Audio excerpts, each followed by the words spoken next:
evening, good evening, good evening, good evening.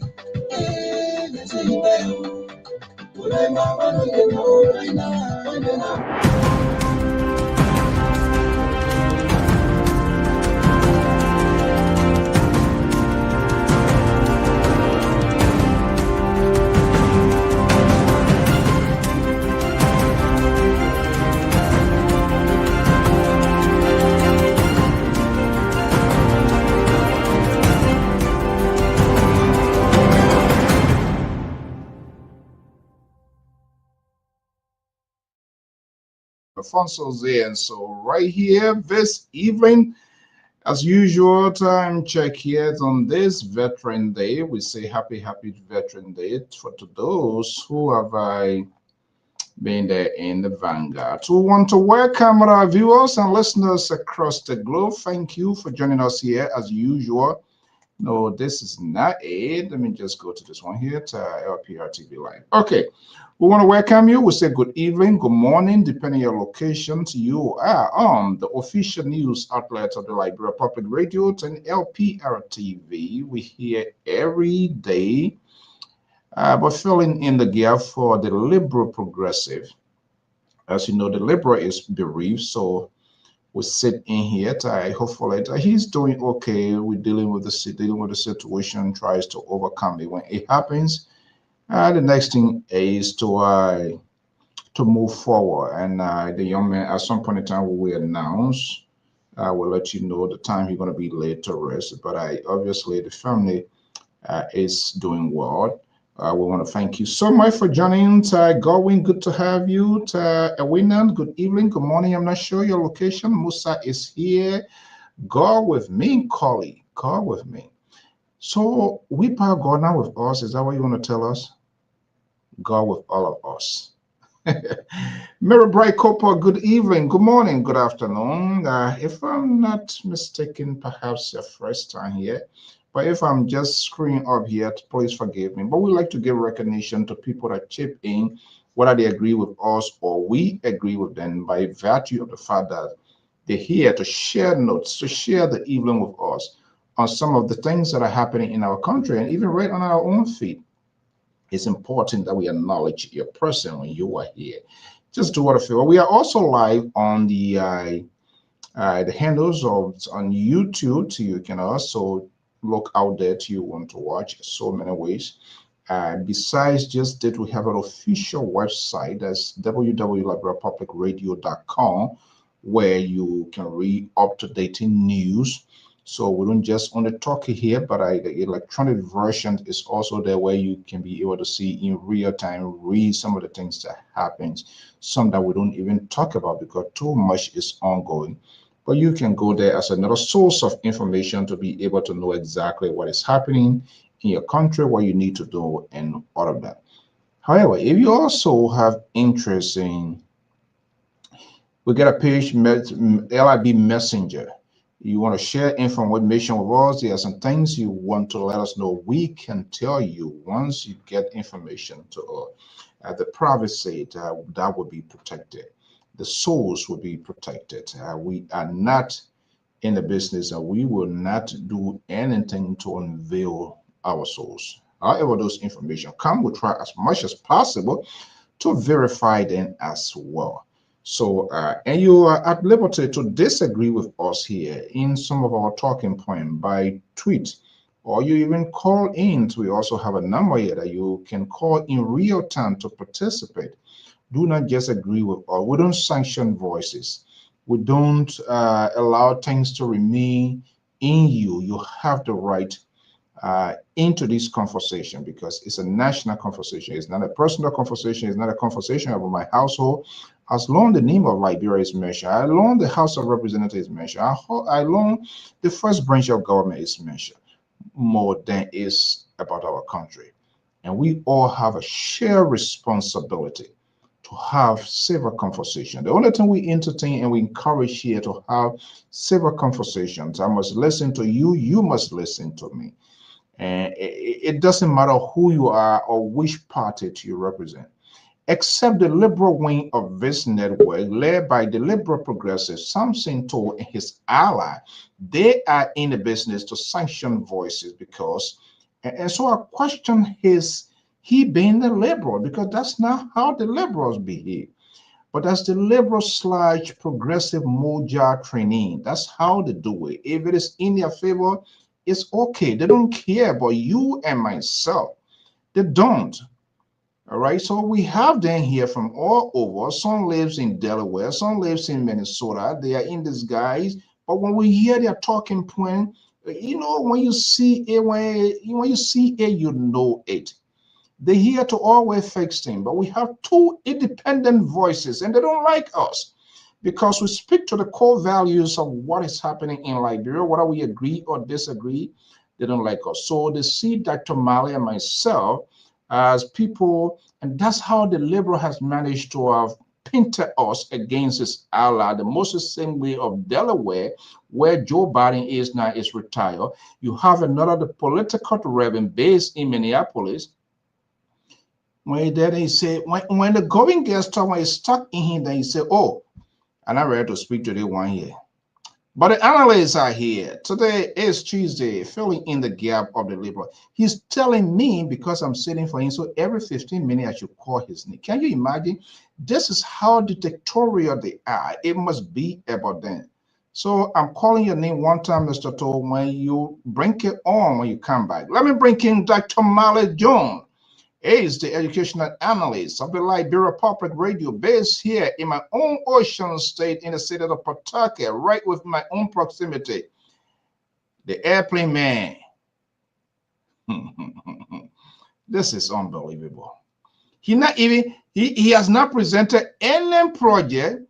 He never called you Dr. Mali, but you came on the program and you said you should go do a research. So how did he come up? This is how these guys can lead government institution to fail. He unveils something, put the plane one foot or one foot down, another kite or bat, he drive by there, and then he telling you to go do a research. So how he came up with that in the first place? I don't want to talk in his back. Let me bring in Moset, and you want to see exactly what I'm talking. There you go. You had a plane there. Look at that plane. Look at that plane. The plane said, but the plane you can't move it. Yeah, in one place, Moses. No response right now. Oh, no comment. You know, that's why Abbas Bondo Day, right? After he screwed up, Samuel, the next time they call, he said no comment. Well, you had a comment before. That's how politician, when you hear say no comment, then something stuck in your throat. Okay, gentlemen, we'll say good evening to welcome to Mrs. Marita Slanger. Mrs. Slanger, good to have you. Thank you for your commitment to this network. Always here. We really, really do appreciate Christopher Lottie Tobasi. You know that, but I'm not going to too much dwell on that budget here. Budget, there are a lot of things involved. I'm not going to get my emotion in. We're going to give them a chance to have a conversation. It's a job one to let them have a conversation, at least see what happened. Mr. Harrison White, good to have you here. Good evening. Thank you so much for being here. Martha Nimlin is here. Madam Nimlin, good to have you here. Gentlemen, let's get the ball rolling. Too much is ongoing. Our guys are at Capitol Hill today, and something that I will try to reach out to this representative because these are some of the things that are really, really, these people that are just focusing on this 2029, it's just so annoying. But we have no choice to talk about it. We have burning issues that are confronting the society, the citizenry, the challenges, and all of that. But you have people, they are now worrying about what will happen in 4 years to come, 3 years to come. It just doesn't make sense to me. They are burning issue, bread and butter issue. And this is one of the reasons the politicians are now holding up to the conversation because we are always distracted by their tactics, their ploy, and we just let it go. Guys, today is Tuesday. Dr. Malik, can you imagine? You know what a liberal telling me? Because sitting in for him, after every 5, 10 minutes, I should call her name. I sitting in for the liberal. This is how these guys, that's how they behave. That's they are doing. That's their creations, and their actions are properly calculated. I'm not going to call his name. I'm not even going to dignify that. Guys, let's have the conversation. Mr. Delaware, good evening. Good evening, sir. I saw you serious with they playing. I'm not sure. They playing campaign here is serious. I'm not sure why you keep identifying you and Mr. Marley, because the both of you from Rhode Island as the independent. You know that some of us here have not taken sides. You to what? a particular political party. We speak the truth. And when it's red, we say red. When it's green, we say green. I mean, you can go back and review most of my comments. So, and I say it like it is. I speak from the truth, and it's not concerning that I hurt anybody, because I'm not. You're not even looking in the face of the camera. That is that. What you think? Who y'all looking at? Look at the audience, not me, and speak to the audience. Let them see the authenticity in you. Why, you want me to take my glasses off? Well, I'm not telling you to. No, I don't want you to tie your eyes to stand up. Mr. Marley here is down, and you keep saying you're only two independents. That's not true. I'm not taking any side. I speak. I usually speak when based on the issues, and I tell you point blank where I stand. So I just want to correct that. But good evening, and I think this conversation will be very interesting today, because you started to come on me with my plane and all that stuff. So you put you on my thing outside, like, so I'm gonna begin who just stay in Buze Quarter. I don't stay in Buze Quarter. I come from Buze Quarter. Dr. Mali, Dr. Mali, this is us versus them. So we who why hold on. I didn't pour a finger in your throat. It was me. No, hold on. No, I'm not them. No, don't hold Dr. Mali as a state witness. He's not willing to testify. He's not going to testify. You see, Dr. Mali, do you see what this guy did tonight? We is they versus us. We and then. He's not from Buze Quarter. Oh my goodness. I say I don't stay. I'm not staying in Buze Quarter. And I say I'm not. What wrong with people that are staying? What wrong with people that stay in Buze Quarter? I was born in Buze Quarter, and I'm proud of it. I live right there by Sony Wayne. What are you talking about? No, but that's not the expression. Then can you be apologetic to this one here that you kick the can down the road? No, well, if you misunderstood me, I apologize. But what I meant to say was that I'm okay. That's what I like. Total your apology is granted. All right. That's the total surrender. The man why he playing project to go on, so he's not going to argue that. He's not going to argue that much. Okay, Dr. Made, good evening. Welcome, guys. I want to thank you. Hopefully, Terry going to join. I got a lot of my plate. Yeah, our guys were at Capitol Hill today. So we want to say welcome to all our folks. Momolu is here. Magnus, I believe, is here. Good evening. Adolphus is in the building as well. Breakable Power. Breakable is already on the attack with you. Say, what? Speaking true where? Well, Breakable is a sedition. So, I mean, sedition / reaction. So, we know what's up to. Cecilia, good to have you here. We want to thank you so much for being here. Let's have a conversation. Christopher Roti Tobasi is in the house. Another reaction. Yeah, we are beginning to hard. They hard to that. So, Dr. Mali, yeah, it looks like too much is just going on. If you look at the print media and all of that, and what we were talking about yesterday is not going away. The remark of the Public Works Minister, and I want you to speak to that, yeah, especially you as a security analyst. And they will also tell you whether you are independent. But I think yesterday you took a very good position. But let me just put you on hold there and go to Dr. Mali. Dr. Mali, how's the day going so far? You want to check your mic? Dr. Mali, the microphone business. I'm not hearing. You're not audible. Stay. You gotta go by and come back in again. Mose, your lofa man now put bangba on you. Mose, why are you always doing that? You're in the States and you still want to be playing with tree and leaves? Amen. Go back. But the Minister of Public Works today Uh-huh. will come out. I'm not sure whether he was the right person. That the whole FOIA issue here, to Oh, my say goodness. that is here is a secret. No, no, it's, we have to talk about it. It shouldn't Mhm. be avoided. Yeah, It can be one side, on the other side we're moving with red, white flag yeah, as a sign of peace, solidarity, and behind us we have like a bazooka to put us surprises and exactly. justice want to. And this is why we are having this conversation, because we want our leaders to be responsible in their thoughts, in their actions, in their utterances, and all of that. They got to be very careful. But I Precisely. was surprised to see to have a public work minister to mention something about security implication. He could not further expand.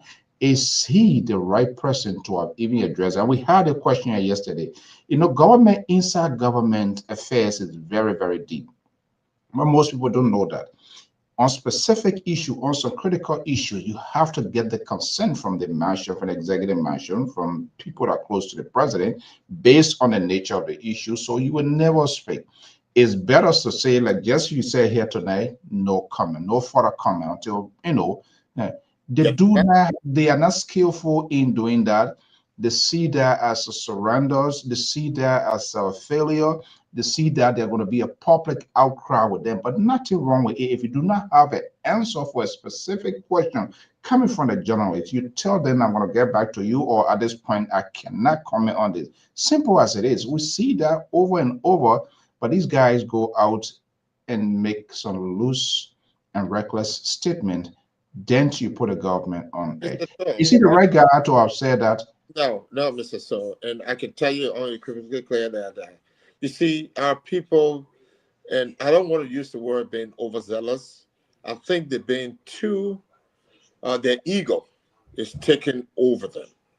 And it's always about I, me, myself. It's never about our country.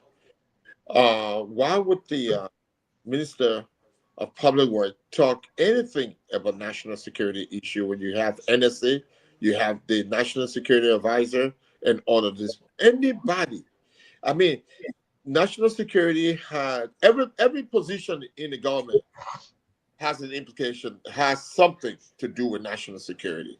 Their work, their assignments has to really be modeled in a way that security is adhered to. And who is the director of that? It's the National Security Advisor, the NSA, and all those security apparatus. So for people who are not within that those confined units to make statement on national security is totally uncalled for. And I don't know if you want me to tell you my topic today, and that was not something I was looking at. Oh, no, I'm just worried that everybody you're But gonna. but I I don't know what know in your portfolio, but I just tried to let this guy out of the bed yeah, because that yeah, was something profound. I hear you, and I think people should stay within their confined area and talk about public works issue and forget about national security issue. They got people who identify who are getting paid to do just that. If you want to communicate anything, communicate through those offices and find out, because those people need to be alert on some of these things that are going on. Even when it talks about road construction, what national security implications does it have? And that's why they need to be at the table to see what's going on. Let You me know, hold you there. Let's welcome the political reverend, one of the Boasians or supporters of the Boasians, Terry Collins from Minneapolis, Minnesota. Terry, Mr. Collins, good to have you here. Dr. Mali. And what we're going to be doing now, maybe moving forward, people with the expertise who will try to, every program, try to shift conversation on that. Dr. Mali is in the field of education, which is very vital. So I'm going to tap into him. We've been hearing about 100 schools and 100 schools, 100 schools to be erected and all of that, teachers and all of that. The budget is out there. We're not going to go deep into it. But Dr. Male, base, you might have your own talking point, but as I lead this conversation here, it's the educational system in the country is being properly looked at, review, being talked about. What is that? What are some of your apprehensions? If you tend to have it tonight, fine. But let me just I'm just sort of curious. I don't know what I was doing. We're talking much about that here too as well.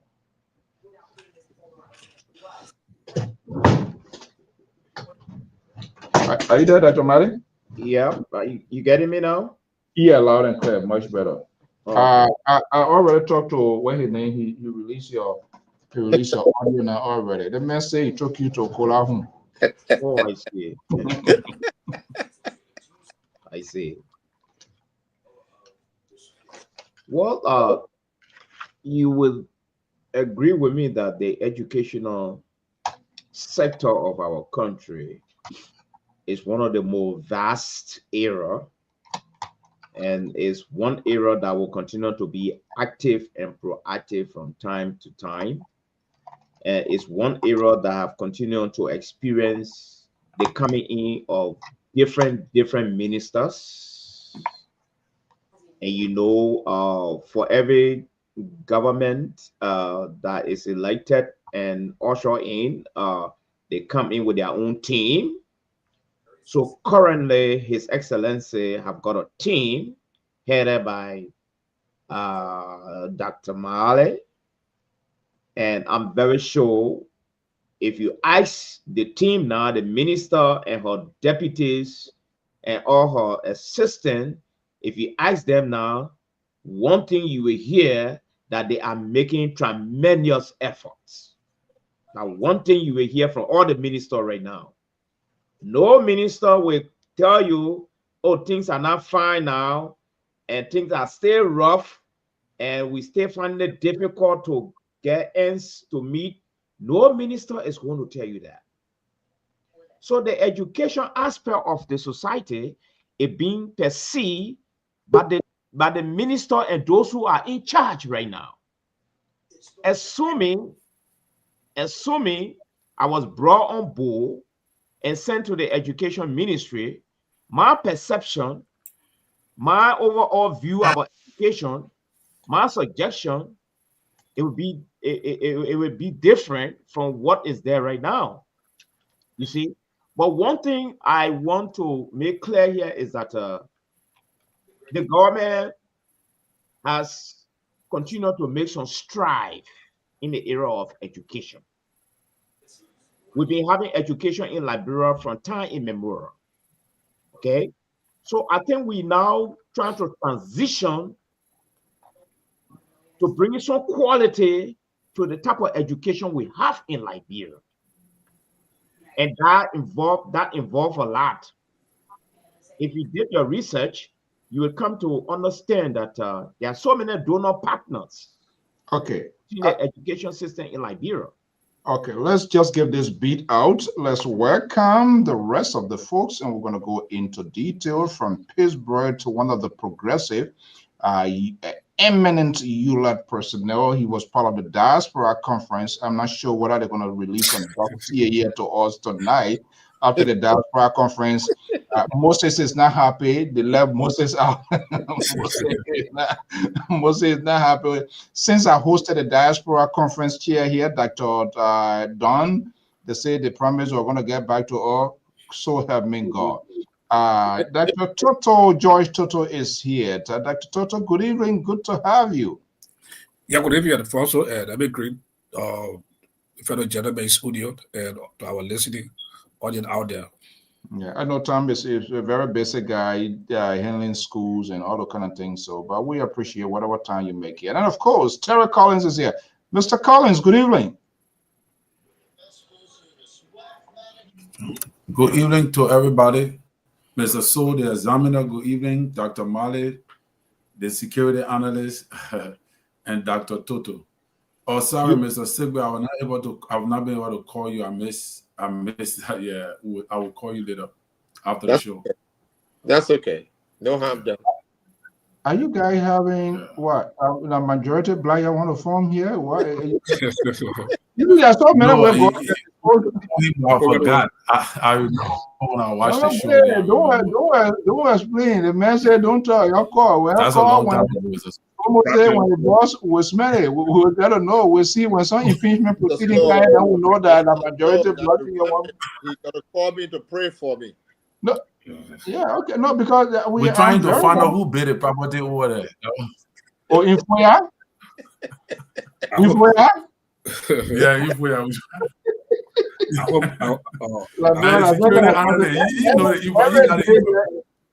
Like, bro, they get something like drama. Why the other Foya been there for the future? Okay, guys. Let's have a conversation, Dr. Toto. Good to have you. Thank you for chipping in here. What are you hearing from your end? Too much ongoing now. Where is your discontent, if any?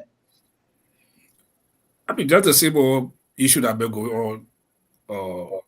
Most especially the recent laws around the budget when it comes to the $1.2 billion for the first time to reach that milestone in our budget, and looking at some of the area, the improvement, and some of the area money were allocated for, and some of the area that they have some decrement in the budget, so certain allocation, is one of the issue of discussion.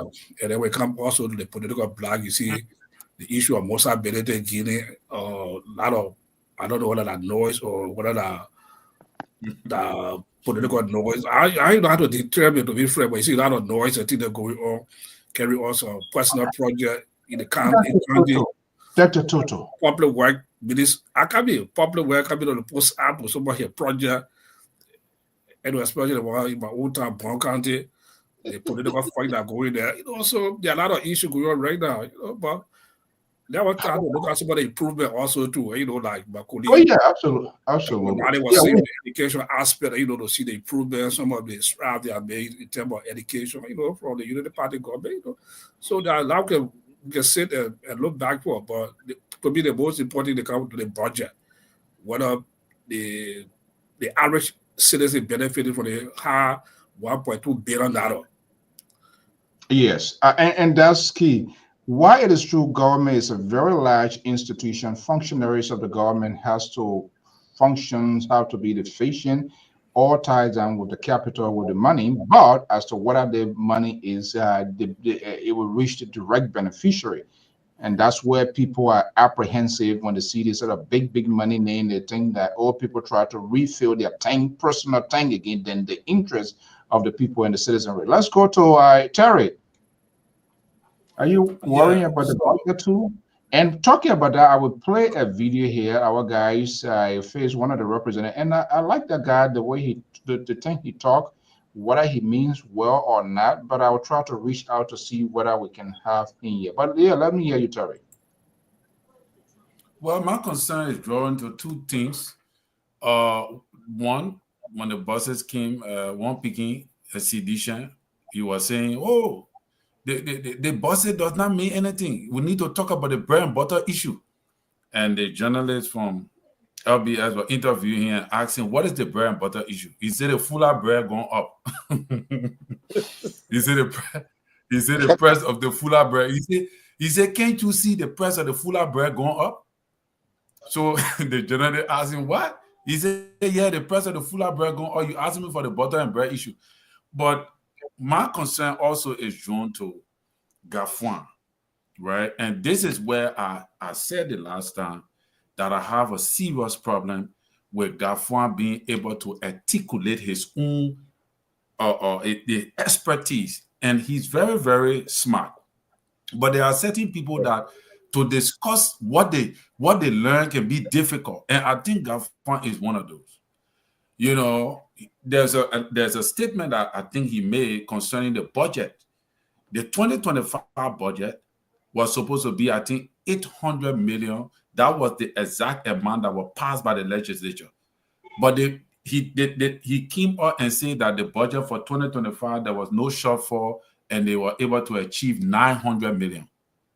So now a raising concern in the House of Legislature. The House of Legislature and other people are arguing that the budget that was passed by the legislature was 800 million. And not 900. So if you have 900 million as a budget, that means where did you get the other money from? That means the money that you got was not passed by law.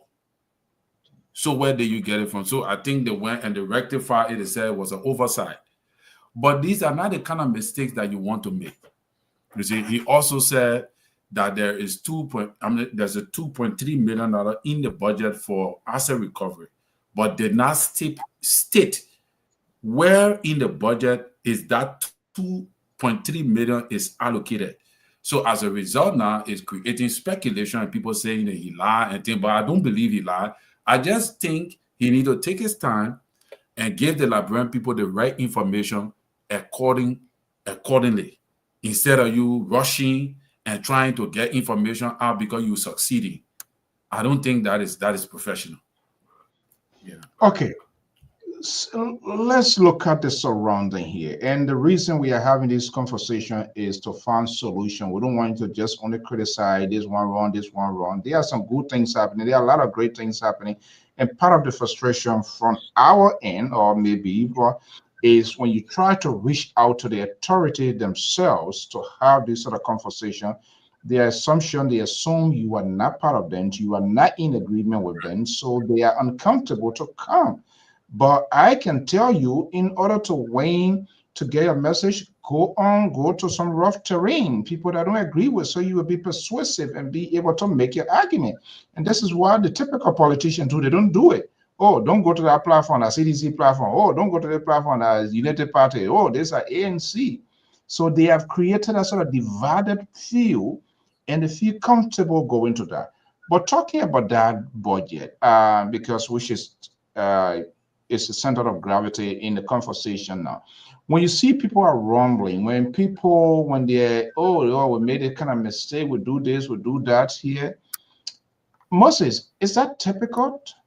I thought like maybe the president, because at the end of the day, it's the government try to succeed. Everything about the budget surrounds the government functionary to have a functional and effective government to address social, economic, and social issue. So Dr. Toto, Dr. Mali, Terry, Moses, and to our audience,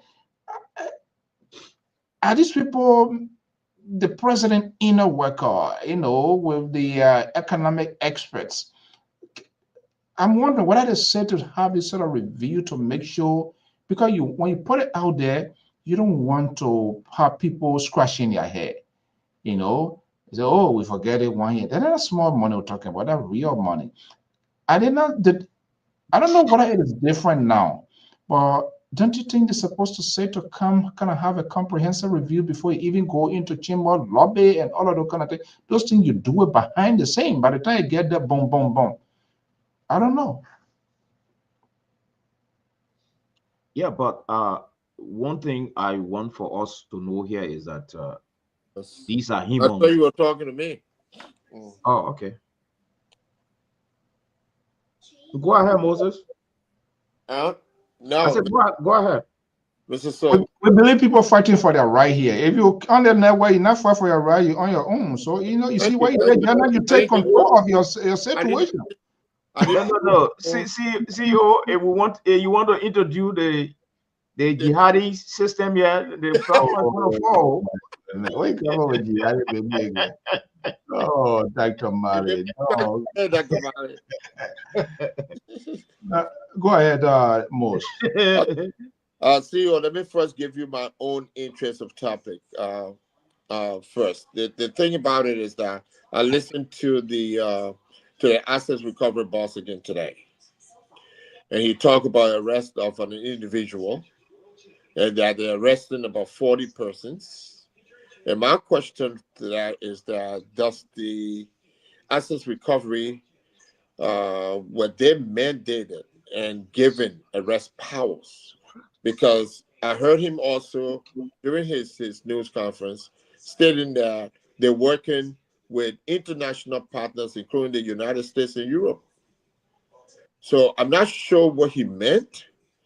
I'm not sure if they're looking at extraditions from the United States of people who allegedly are on his list of 40 individuals. And those are things when you come up, sometimes it hunts you in the long run, because you're giving out information that you're not supposed to be given, especially in the judicial system. You wait until it takes its course and you proceed with your judicial system.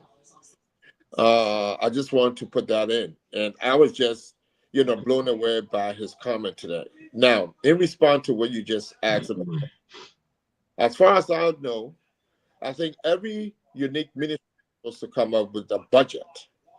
And that budget is turned over to the budget committee to comprise of the overall national budget.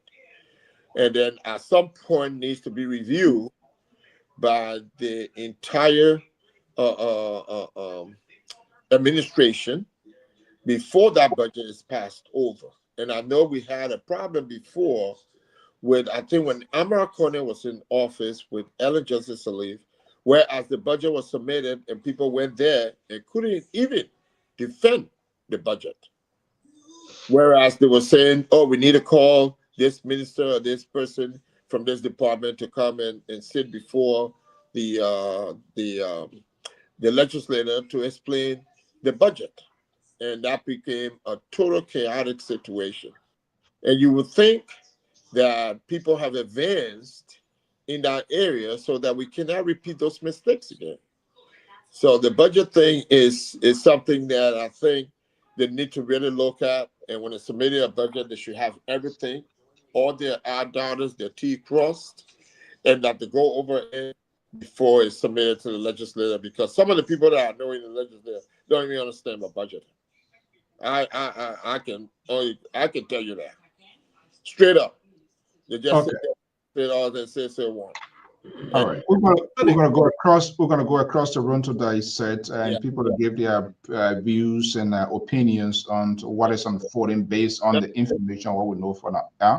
Yeah, and let me just end by saying this: I am so concerned about the chaos in the sections, and I'm not sure if they're doing it for media popularity or something. Our representatives, when they go into section, is too chaotic. With a bunch of not respect. I don't know, because they have the camera there, they want to show off or something. I think some of those sections needs to be closed door, and media should not be allowed in there. But they need to try to begin to. What are you talking about? To monitor. I mean, the people cussing people out, in the people jumping up, walking around, and just been disruptive. You are trying to introduce a gulag system. You want the media should not be allowed because adults. No, hold on 1 second. Hold on. I'm coming. Wait. No, you. No, I mean, what are you trying to do here? And that's how you liberals behave, and you'll say the conservatives are there. Now you are trying to introduce a gulag system where the media will be sanctioned. Don't misinterpret what I'm saying. If there's going to be media, there should be some kind of order and stay to the issue. There's not a media responsible for adults to behave. I'm referring this to the speaker and his colleagues. I'm not saying the media. I'm not blaming the media for it. I'm just saying the room is very chaotic. It's not the media fault that. Well, you said the media should stay away. No, I didn't say media should stay away. Don't misquote me.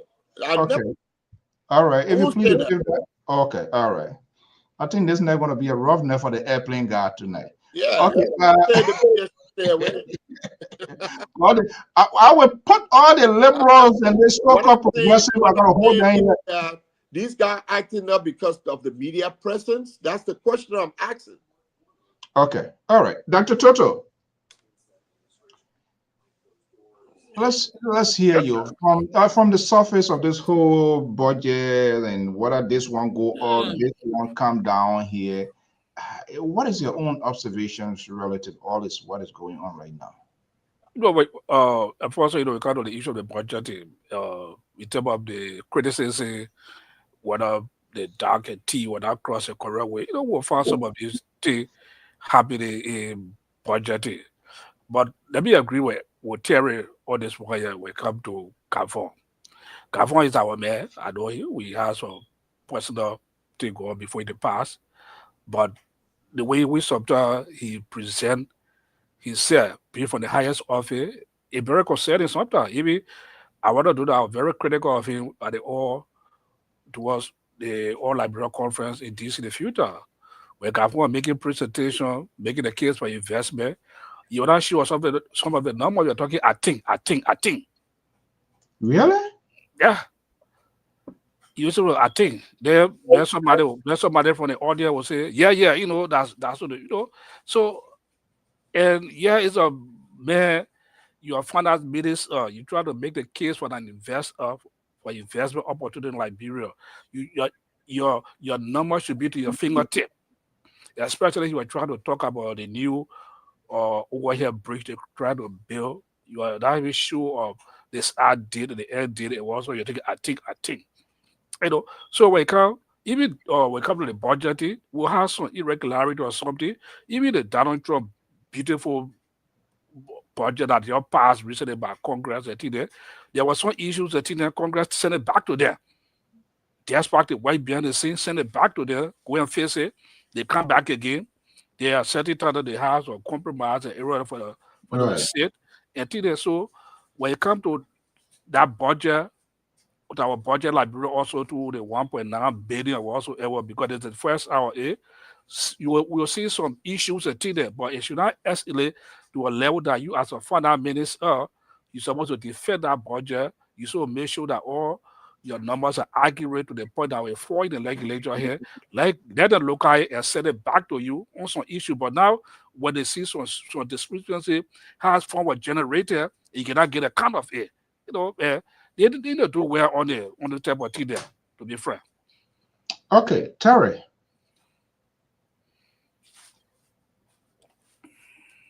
What happened? Yeah, Dr. Tutu is right.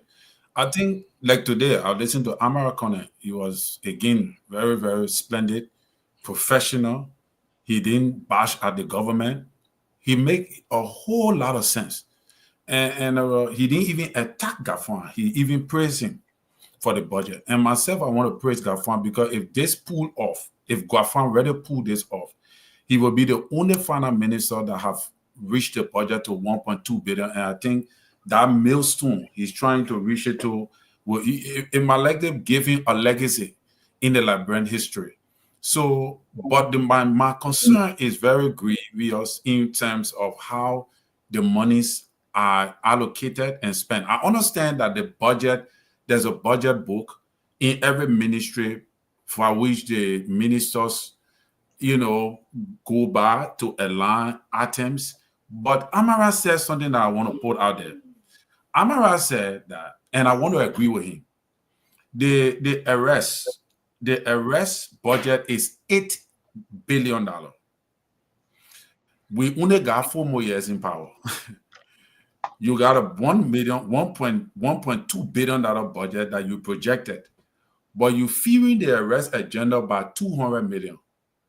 So if you keep fueling the arrest agenda 200 million for the next 4 years, you're not going to get anywhere around the 8 billion that you projected for the arrest agenda.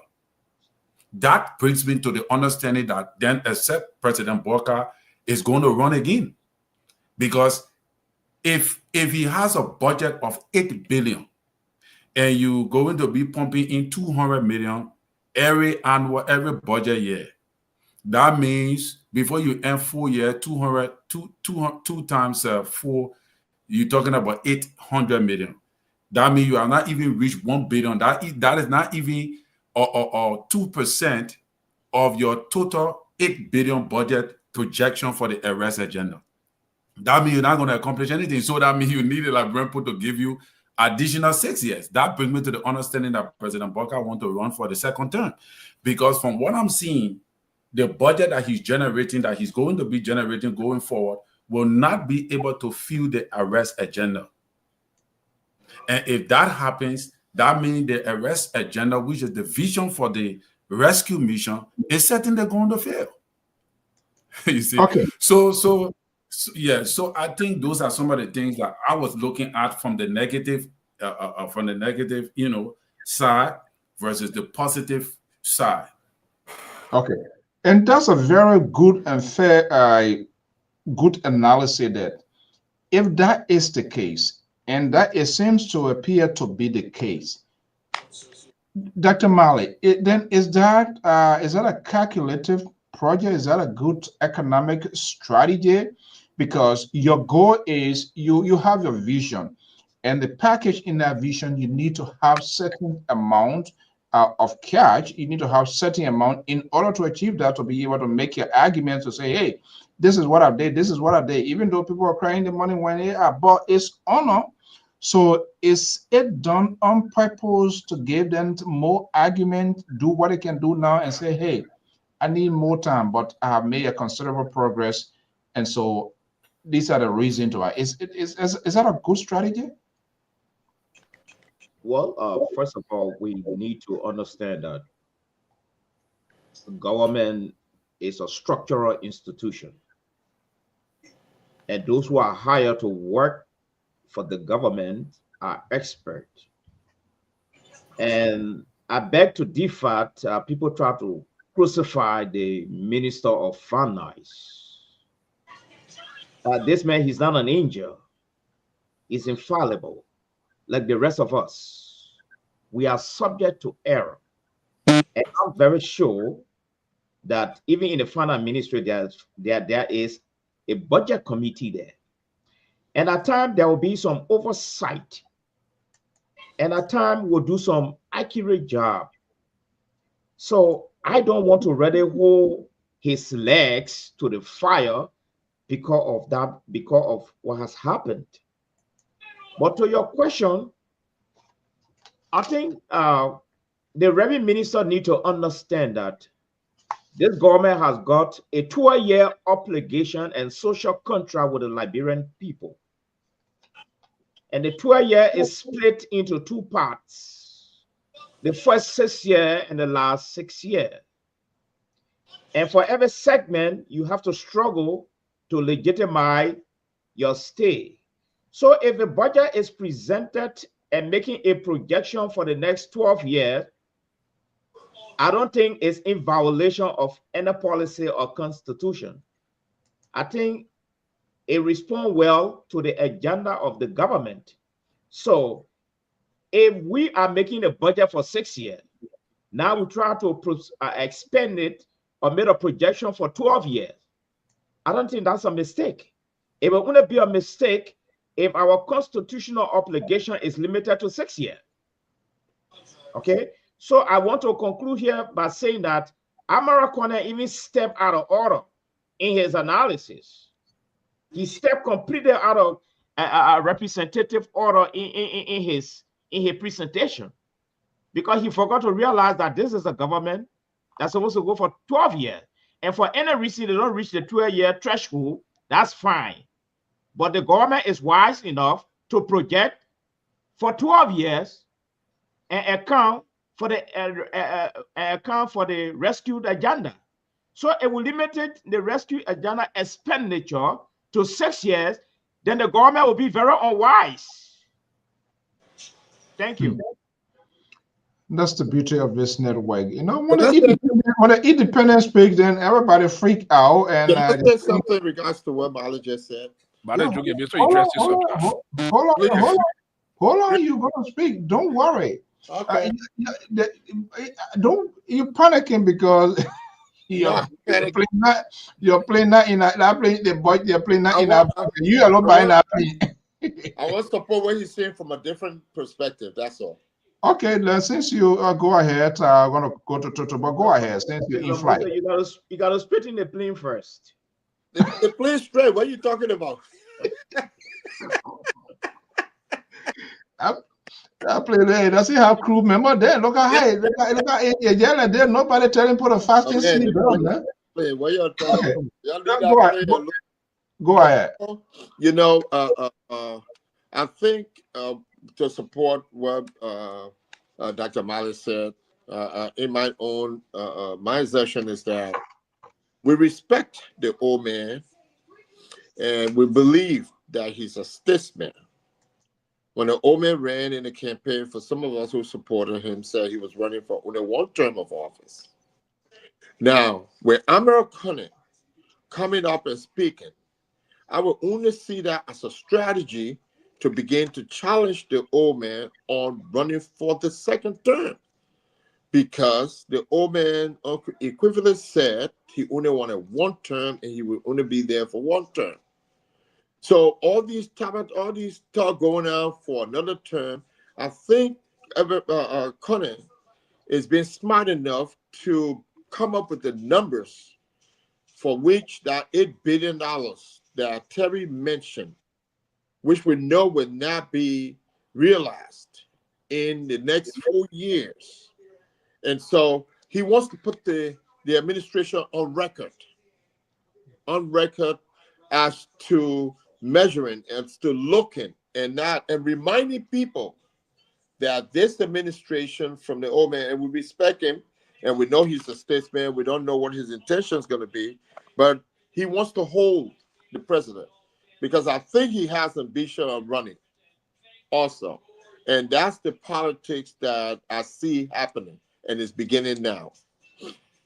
That's all I wanted to say. Dr. Toto?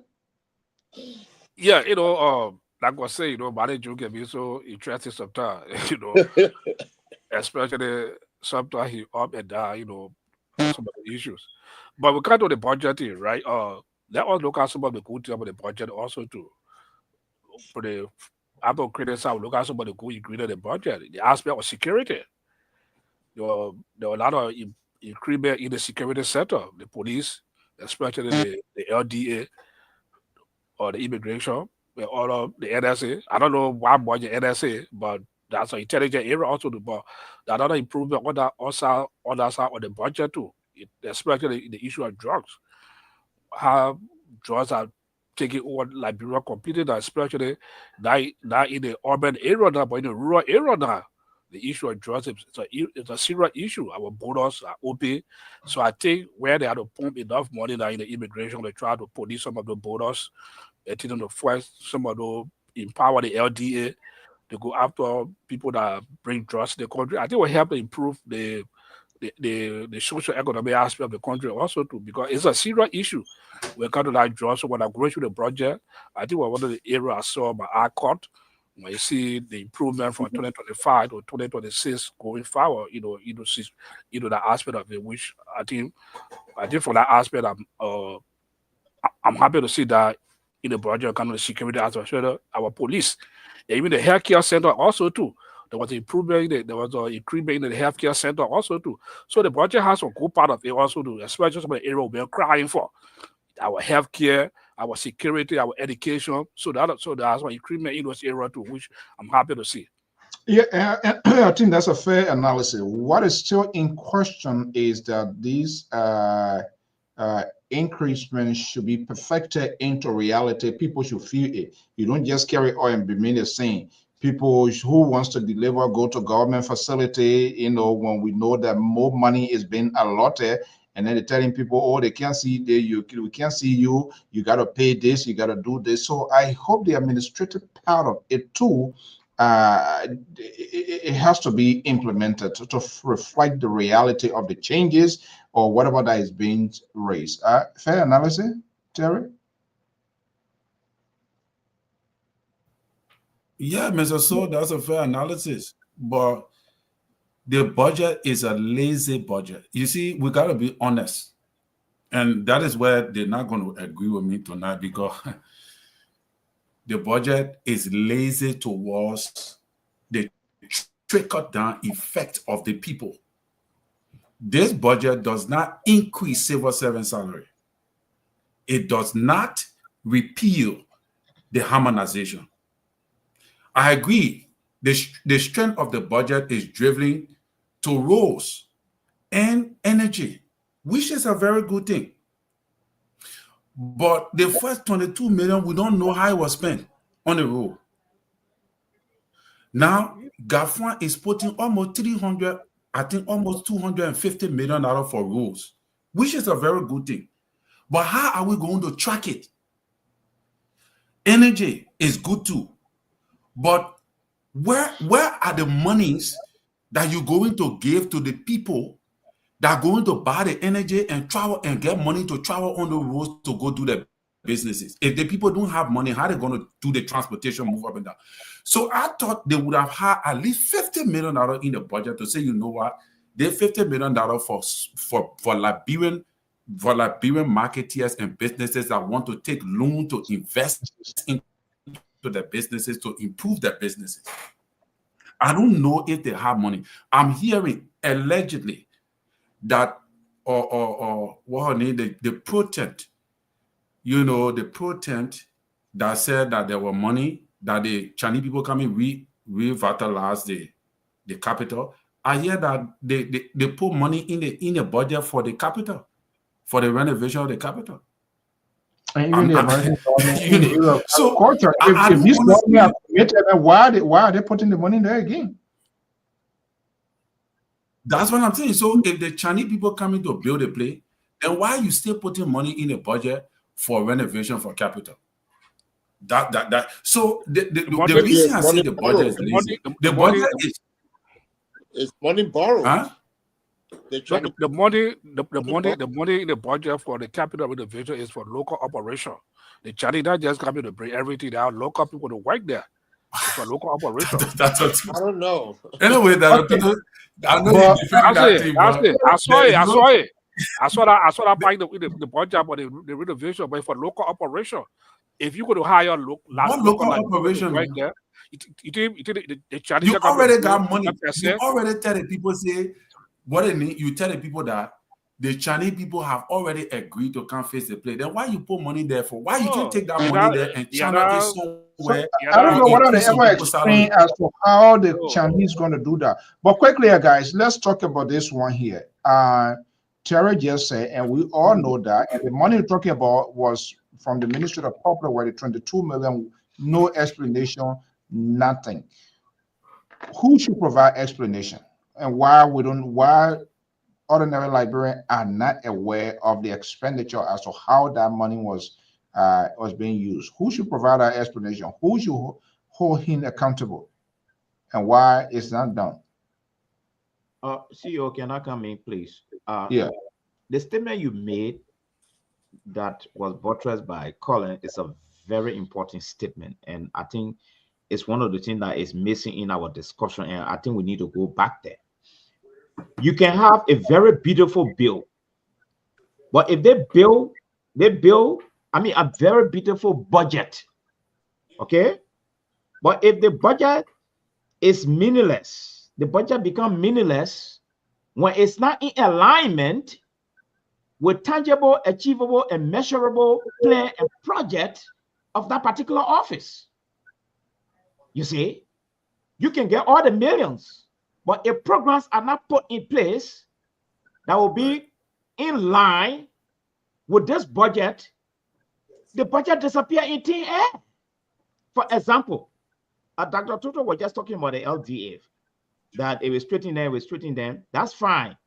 But we want projects such like a drugs law coming into Liberia and he's grabbed, and we got a policy that says that you have to spend the rest of your life in jail, or if for some reason capital punishment even pass for you to serve as a deterrent, then when budget is passed, it's in line with an achievable goal.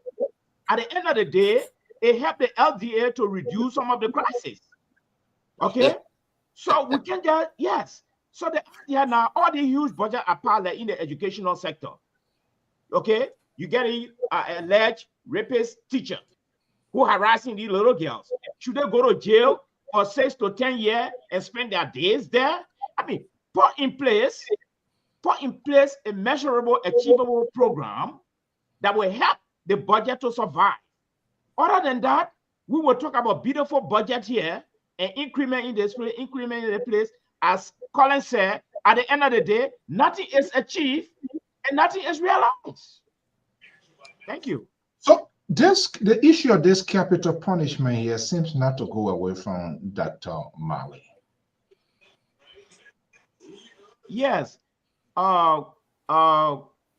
I know Liberal have money to play here. I know CEO. The issue is not going away. People looking at it from a different perspective. But capital punishment suggestion is limited to certain category of population. 1, murderer. 2, drug law. Okay. 3, the money launderers that coming from all over Africa coming into that country have turned that country into a souvenir where they enjoy and all the things. You see, these people should be denied bail. First of all, if you found guilty, if we can bring in a capital punishment, you spend the rest of your life in jail. If you treat a drug law like that, it's going to send a message to the rest of the drug law out there that in Liberia, there's no joke there. You go there, you spend your rest of your life in jail when you are caught. Then this will work hand in hand with a beautiful budget we have set for the LDA. For instance, the ministers, can we put in place a policy every 6 months, all the ministers in Liberia go for drug tests to be in line with the budget? And if you are found, and if it is discovered that there are some traces of blood, of narcotic thing in your blood, and it is discovered, you are sacked, you go to jail for 7 years, and you are banned from holding political office for the next 20 to 15 years, then that would be in line with some of the beautiful budget we're talking about here. But other than that, they're just going to have a festival, a feast day with the budget, and Dr. Toto. And that's my own opinion about this. What are some really harsh and something? Toto, Okay. can you help out with this one? Yeah, look, they have. Look, when it comes to laws, I think the Liberia is one of the country that you talk about law on the book. Law. They have now the law in Liberia.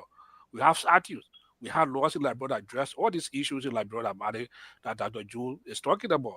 So, if that's the case, they would not have no budget to be passed in Liberia. If you want to go back and fix everything that the budget should address the allegation or this thing that the Jew talking about, they would not move anywhere else in the country. But at least there's an improvement in the budget to address the concern, especially the issue of drugs. We see how drugs have taken over that country, especially the young people. We talk about the future generation of Liberia they're hit very hard when it comes to the drug issue. So the government increased the budget to address that issue, to empower LDA to set the capacity, especially the immigration also to when it comes to the border protection, also to and the police also to make an arrest. The NSA to carry out some intelligent work. So that's a big setup for us. We should be happy of it. We should be happy of it. That money have been allocated now to combat some of the crime. But how well in terms of training going to be provided, people going to be trained, provide more training, employ more people to join the service or the forces that they have to address it. But if you say this should be done, create capital punishment always in Liberia.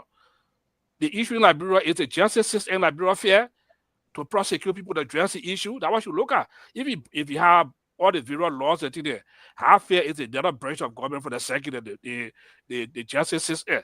They are the one that are prosecuting the system, sending people to jail. Are they fair to carry on the prosecution? Then that's what you look at. But the executive have done their part. They have increased the budget to address the concern, a level that's with the judiciary breakdown to carry on the implementation or the execution of it when somebody is caught with the drugs. I'll see your point of interjection. You see? Yeah, quickly before I come in, and then yes. I totally disagree with Dr. Toto.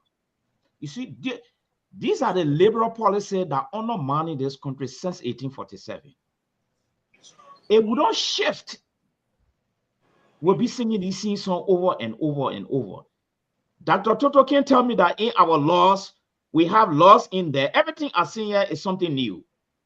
There are no laws in there to test government ministers' blood for narcotic. If it's there, I stand to be educated. There's no law to state that a warlord coming in our place there can be sent to jail for the rest of his life. So what we're seeing here, I agree with you on the point that the executive has done a part, but it's not enough. The executive need what I call supervision and oversight. That's where the problem is coming from. You can't just release budget and sit down. That's why the corruption is not going away. You have to make sure things are implemented. You hold the DAL feet to the fire. Give me something new. I want something proactive. I want something innovative. The issue of training, it's been there since Jesus came and he left. It's been there. Can we revisit that kind of training we're talking about? Are we going to employ ex-rebels again to be in all these things.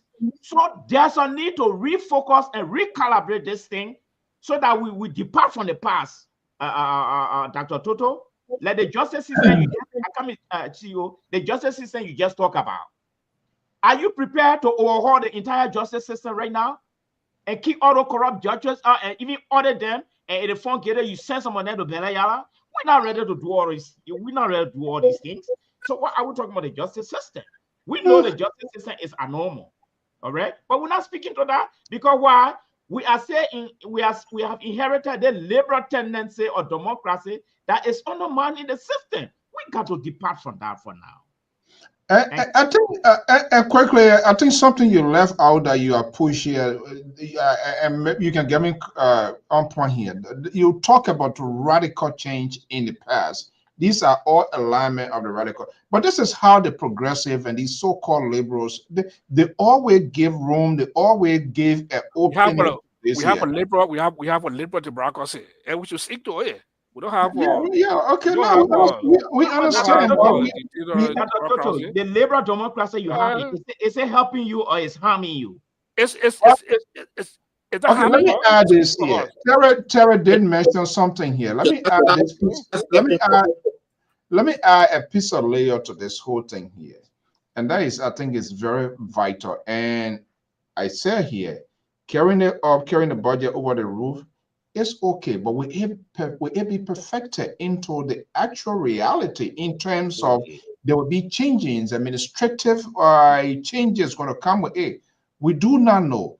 He mentioned something about salary. Okay, when you carry on, you have to add attraction to the job.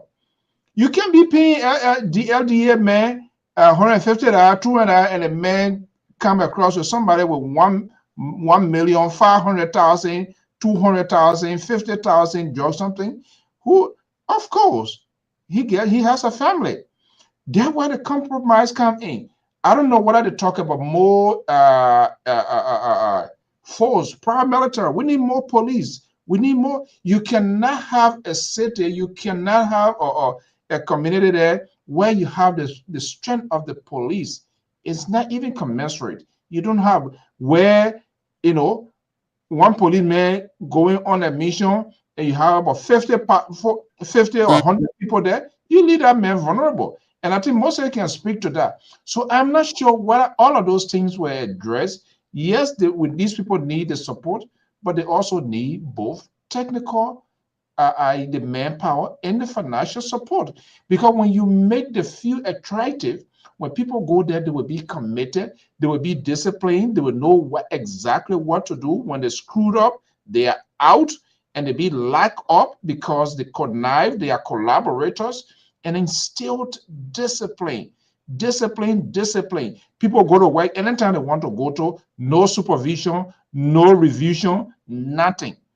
It just waste of time. And some of these people that got their education here, we all here, we know our jobs area. There are some quarterly supervision, monthly supervision, this, that, from one point to another point until it gets to certain level.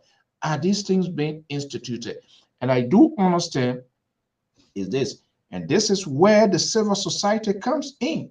If you have a weak, or if you don't have a civil society, I'm not talking about the flagelating and talking, then they will hold these people accountable as well, because these people represent a constituent. They represent a constituent.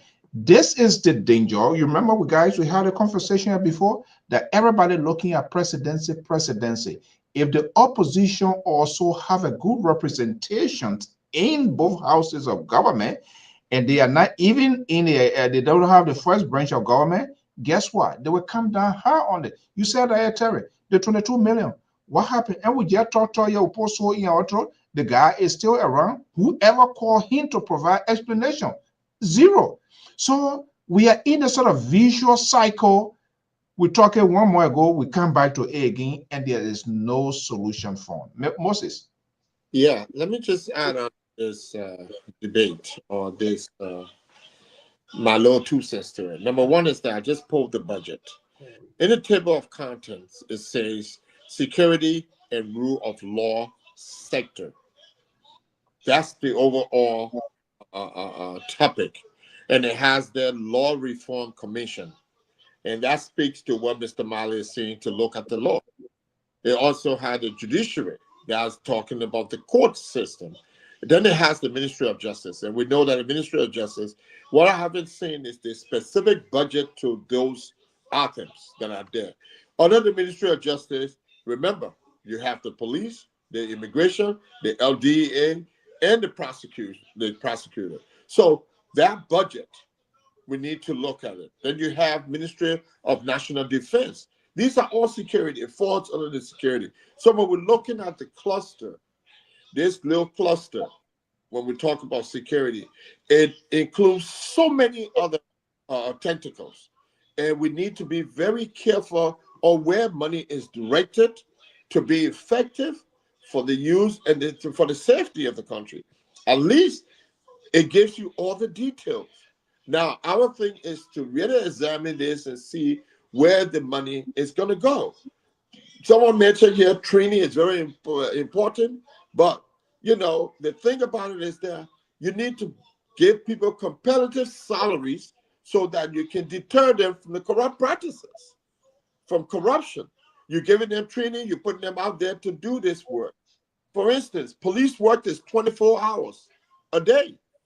And I'm not sure if our police department in Liberia has 3 shifts that they cover 24 hours a day. And how they do that. And those are structure that needs to be looked at, but it entails money to do it. So this budget, I think, it's one of the things that we looked at, when we call money name $1.2 billion budget. Listen, Mr. So, and Mr. Malley, you right there in the education sector. Look at the Pawtucket School Department. What is their budget? Just for the Pawtucket School Department. I checked the private school department. It was well over $5 billion. And that's just a small school department. So this money might sound big for Liberia, but it's not enough for the services, especially post-war. So you have to crawl before you walk, then you run. So what I'm thinking, what I hope we can begin to see, where these revenues going to come in, how the revenue is going to come in. Now, the corruption. Are we going to get people accountable if they write ticket and they don't pay their ticket? And how do we stop those things? How do we find out that we're getting money for the bucks, for the resources that we got to support this budget? Those are the things that I'm interested in. How do we fund these things? How much money do we want to be in deficit throughout? Okay, let's spin it here. That is a one component. What is concerning, the reason you see people are screaming and yelling about this budget, because the tendency of these people here, they put these things there to pocket themselves, to become the direct beneficiary. The police, the private and school department, all of these, the taxes that we pay here, exactly. You can vividly see the work of those taxes, the result. And that's why that's why, because we are not seeing the result as enough as it should be. When somebody say they go to government facility, you can't be saying this is not there, then that is a problem. Then that's why it's a problem. That's why people becomes apprehensive. Okay, we're not getting the services that we should have. We're not getting this here. So the fear is in the people now. These people, they're coming to enrich themselves again. Terry, measure the point here. You have a minister who cannot account for 22 million, and nobody in the house there are committees in both houses, the upper and the lower. He went there. What happened? What not happened? Everything has submerged. We're not getting anything, yet this guy is still here. Do you see that kind of thing happening here so much? No. What's going to happen? The constituent, they're going to hold him accountable. Even if not the government, politics try to factor in, the constituent going to hold him accountable. But for him, in a case, he's a presidential appointee, but you have less people. And this is what we're saying. Some of these people, they need to chill out. Some of you will not be president. It's not possible. But what you can do, you can invest into potential candidates in these cities, in this area, and you can get them in both houses so that the voice will stand. But they're not doing it. Of course, let me just interrupt you a little bit on that aspect. This is why we're talking about liberal democracy. And if Dr. Jones want to go the opposite side, or you see iron fist democracy. In our liberal system, let's give the people the free will of exercising that right to come on to address the issue, to speak about the issue. But if you try to suppress their view until they will not want to come on to address some of the issues until they that facing the country. But in the liberal system that we have, like you talk about the road that the road fund that terror talking about, nobody want to come up. But if the people are free, people want to express themselves, come on public institutions like Lpr or other people to express their grievances and all the issues and things there, they will see the real functioning system. But people are hiding behind the scene. They don't want to come out to express themselves because they are afraid or setting eye on him or behind the curtain going to suppress them or maybe kill them also. So that's why it's affecting our system of democracy. So I don't want for Dr. Joe to take that chair and to be emphasized on serious capital punishment to suppress the view, to tell to suppress the view of the people that express themselves. We have a liberal democracy. Let me be proud of it and enjoy and celebrate it, or free civil or liberty union. Let people come on and see what they want to say. Yeah. And to be honest, we have some really nice and decent law enforcers, paramilitary personnel. I remember 2 years ago, there was a police, I had a story, there's a police woman, he'd been in the police, I think, for the longest. I mean, he's still active going. Some of those people, even if they're not getting the pay, but their commitment is there. What are we doing to make this force more attractive? Are we increasing those for only the higher up to be a direct beneficiaries, and those to the lower line is not trickling down to fear, like what Terry was saying? So if you want results, you gotta make the competition has to be there, because when these people are paid good salary, they're not gonna mess up, because they know when they mess up, they're gonna be out of job and maybe potentially go to jail. But you're giving them $100, you can't even come. No insurance, nothing comes with it. That is troubling and that is dangerous, because then because they are out there and they will help to facilitate these same crime that we are trying to avoid. Terry, Dr. Mali, these guys, what the liberal wing on this network, what they are trying to do. Yeah, okay, all right. You see now, you see that the extinction tax. We on the live view.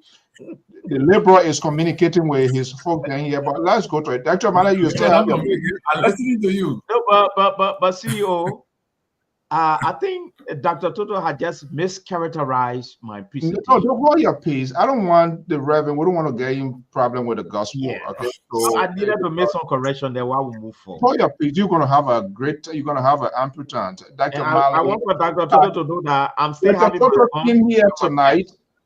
I'm telling you, I was told by one of their insiders, Dr. Toto came here purposely to get under your skin and to derail this conversation. And we're not going to allow that happen.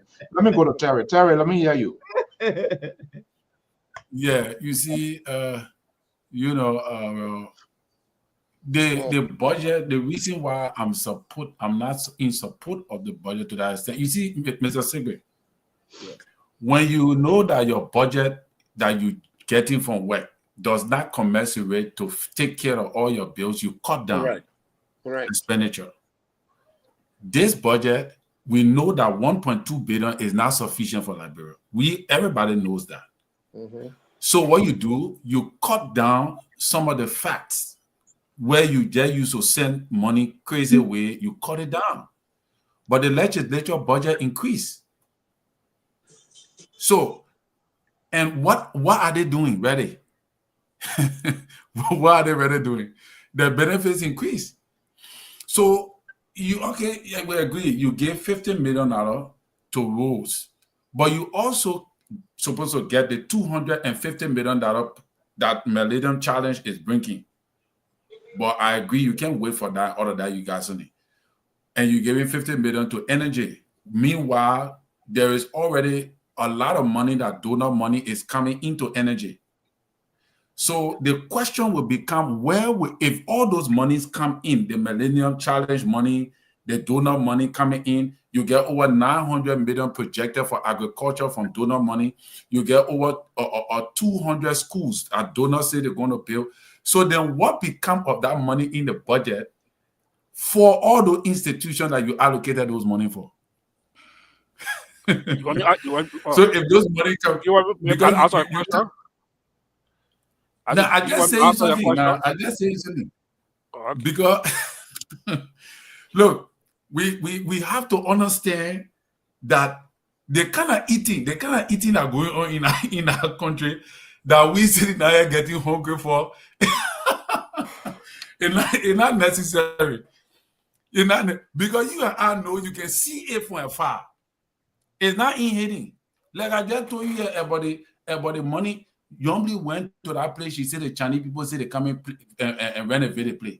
But then you still put money in the budget for the place. So who will eat that other money?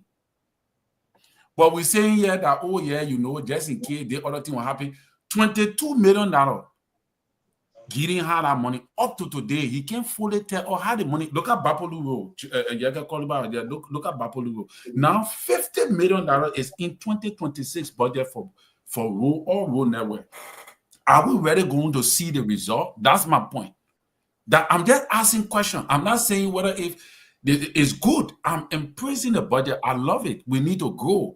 But if our priorities are misplaced, then just what Dr. Mali said, we will have big budget, but there will be nothing that we see at the end of the day. You and I will not be able to say, we'll point, and we got it saying that $16 billion passed through Liberia during any time for 12 years. When you go to Liberia, you can see where the money went. Nope. You and I can see where the money went. That's what we're discussing now. So the people will just come here and say, oh yeah, we spend the money, the other money we spend it for the thing. It was budget for. At the end of the year, no proper accountability on how this money was spent. That's my position. Okay. All right. We're gonna end it. Let me put okay, Dr. Mali. Yeah, Dr. Mali. Let me say a couple of things. I think Is Dr. Mali turn? Yeah. Dr. Mali. Is Dr. Mali turn? Moses. You guys. No problem. No. We are 2. You're 3 here. You guys are coordinating. So three. it's Dr. Mali's turn. So let Dr. Mali talk. you see what the men of God had just analyzed. I just want to remind him that these are some of the wolves of the social liberal system. In the social liberal system, you have people allotting so much money to services than project. And it's within the confine of the services, people lick their hands and so many things go on.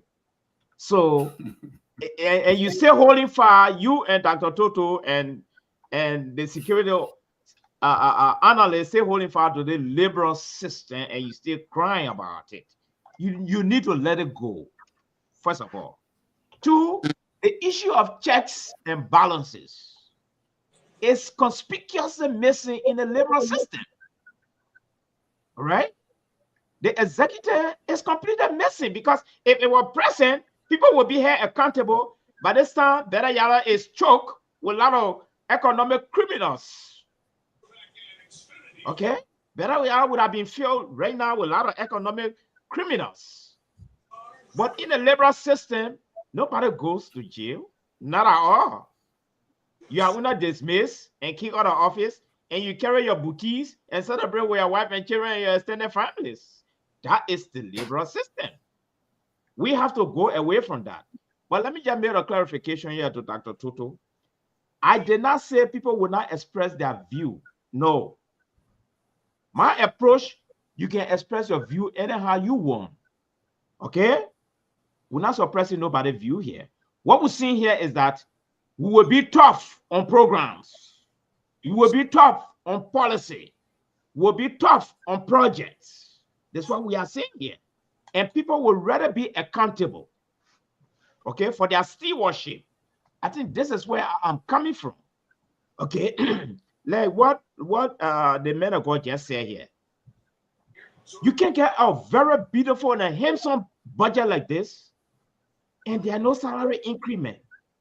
And I just got information, reliable information from I got some friend working with the LDA. Do you know that in the LDA, somebody got their own set out there. They get their own boys out there using them to sell drugs on their behalf. It's happening.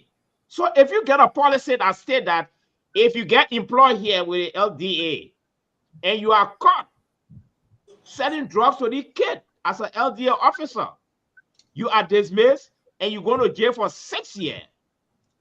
And you have, then we establish what I call the extraordinary corruption court in Liberia. Oh boy. All right. And none of these guys are working in the judicial system now will appear in our court to do anything. So Dr. Mali, what happened if you found guilty in our court, that extraordinary court? What's going to happen to you? In our court, that court will work hand in hand with the executive mansion. There's no appeal. There's no nothing. You will face a punishment and you will be sent to jail.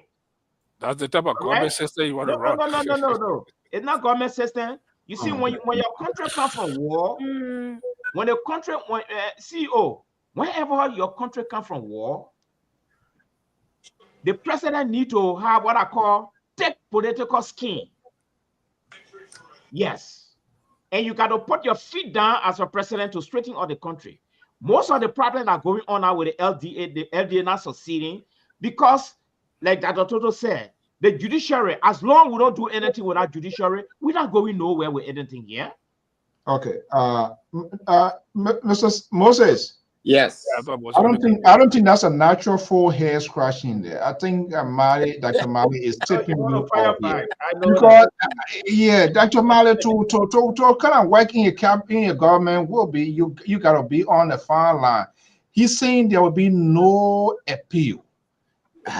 Telling him right, people basically right now is also being compromised. Where you don't have no appeal. No. For drug laws only. But the whole drug thing here, and I want that Moses to respond here. It's sort of like all the people that show their left hand, their right hand, they were taking drug tests. What is the outcome of that? How many persons were tested positive? How many persons were tested negative? And what has been the solution for those? Nothing. This sort of exhibition game that is being playing here is. Go ahead, man. Thank you, Mr. Saw. And Mr. Mali, we need to understand that government entity provides services with no revenue most of the time. They're not looking to make profit. So their own interpretation of liberalization is totally different. You have to provide services to the citizens, and it's the country's responsibility to do that. Having said that, let me just refer to the budget. I'm looking at the budget here under the Ministry of Justice. Do you know what the single item budget is for the DEA and why they got a huge increase from $3 million, from $2.8 million in 2025 to $7.6 million for DEA? Is because of the recent. Now, the government, the administration here has been reactive to the demonstration and to all these things that are going on around the country where we see the seizure of drugs. Is that effective? Ask yourself. And the police academy, the training of the police academy, as Terry was saying, was 2025, $330,000 to $202,000 for training. Who's going to get? I mean, it's just mind-boggling when you look at the reduction and the increase of salary. Are we being reactive to DEA? Are we saying that the $7 million is going to stop the drugs from coming to Liberia? You see, those are questions that need to be asked. But your point here, Dr. Mali, is that Jones is the punitive, the law, and the administration can make the law. The legislature make the law, and the judiciary execute, and they adjudicate people. So your fight is with the representatives. They need to come up with strict law on this thing. And yes, the administration can only introduce bill, but the law, they have to pass those and put it on the books so that it can be enforced and carried out. Now, are they willing to do that? That's another fight that we need to. There should be penalties that serve as deterrent for crimes in our country. And so we're putting money into law and order. And so I hope they will put most of that money into creating statutes and training people of what those statutes mean. You can't just enforce, you can't just put a statute out and people don't know, because we're coming from a place where there was total anarchy. We're talking about everybody for sale, go for all, where people could commit crime without punity. You see?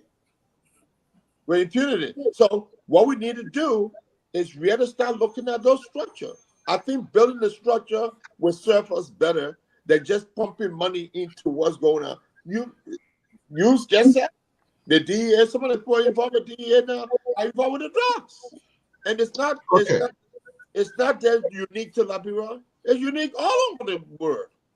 Let me shoot this. Let me come here. Let Dr. Toto, let Dr. Toto come in and I will shoot this video here. Dr. Toto? You see? So let me just conclude here, Mr. So.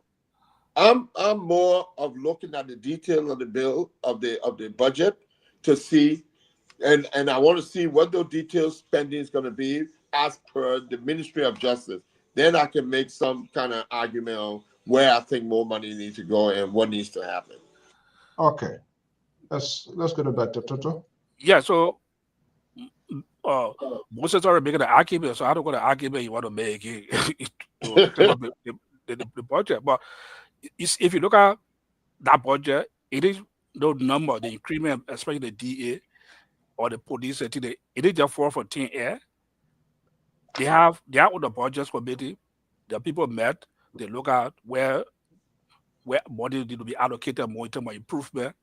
Until they want to make the allocation in terms of based on SIDU, getting more people on the fee. That's why some of the money going for salary in the bureau area. That's why the increment went or increase in the budget. But for Terry said that he now, because say was his salary now increase is A to where it is. Now, but look at some of the improvement that they made in the budget. This is a budget. Everything just out from one. But look at the healthcare center, for example. We always complain about the healthcare center. No adequate healthcare center. Our hospital are very understaffed. We don't have good equipment. You see, people going to neighboring country like Ghana and other places to seek medical attention. So now the healthcare center have increment in the budget also to address some of the concern. If we have a good healthcare center in the country, and then the people, whether the people making more money or less money, but I need to get used, they don't want to use it to go and get some services to the rural hospital, that's absolutely beneficial for them. And if you look at the USAID, normally our budget has been made on international organizations like USAID, the World Bank, and other international organizations to come and support the budget. But look at what Donald Trump took power recently in the US when they changed their whole foreign policy when it comes to giving direct investment funding to the various country, like USAID. Look how happy it affected the country big time, the budget. So that's why you see our budget should not be based upon what is coming in. Let's allocate funds to deal with the penny issue we have in the country. If at all money comes from the World Bank and some of the places, if the extra money left over, is there any corruption that come or that terror saying that ET, I know some will be caught. Some will be caught on the book. Okay. You know, something gonna happen. It will not just happy the way that's all. But let believe in the system. Let believe in the system. Nobody doubt the system. Okay, let's go. Let me go to the phone line real quick. I get a one video to play before we do. Caller, good evening, Prince. How you doing? Hello? Yeah, hello? Yeah, let's hear you quickly. Yeah, Mr. So, thank you so much. And let me say thanks to the panelists. Wow. To be very quick with this issue, the budget reflects the government own agenda for the people.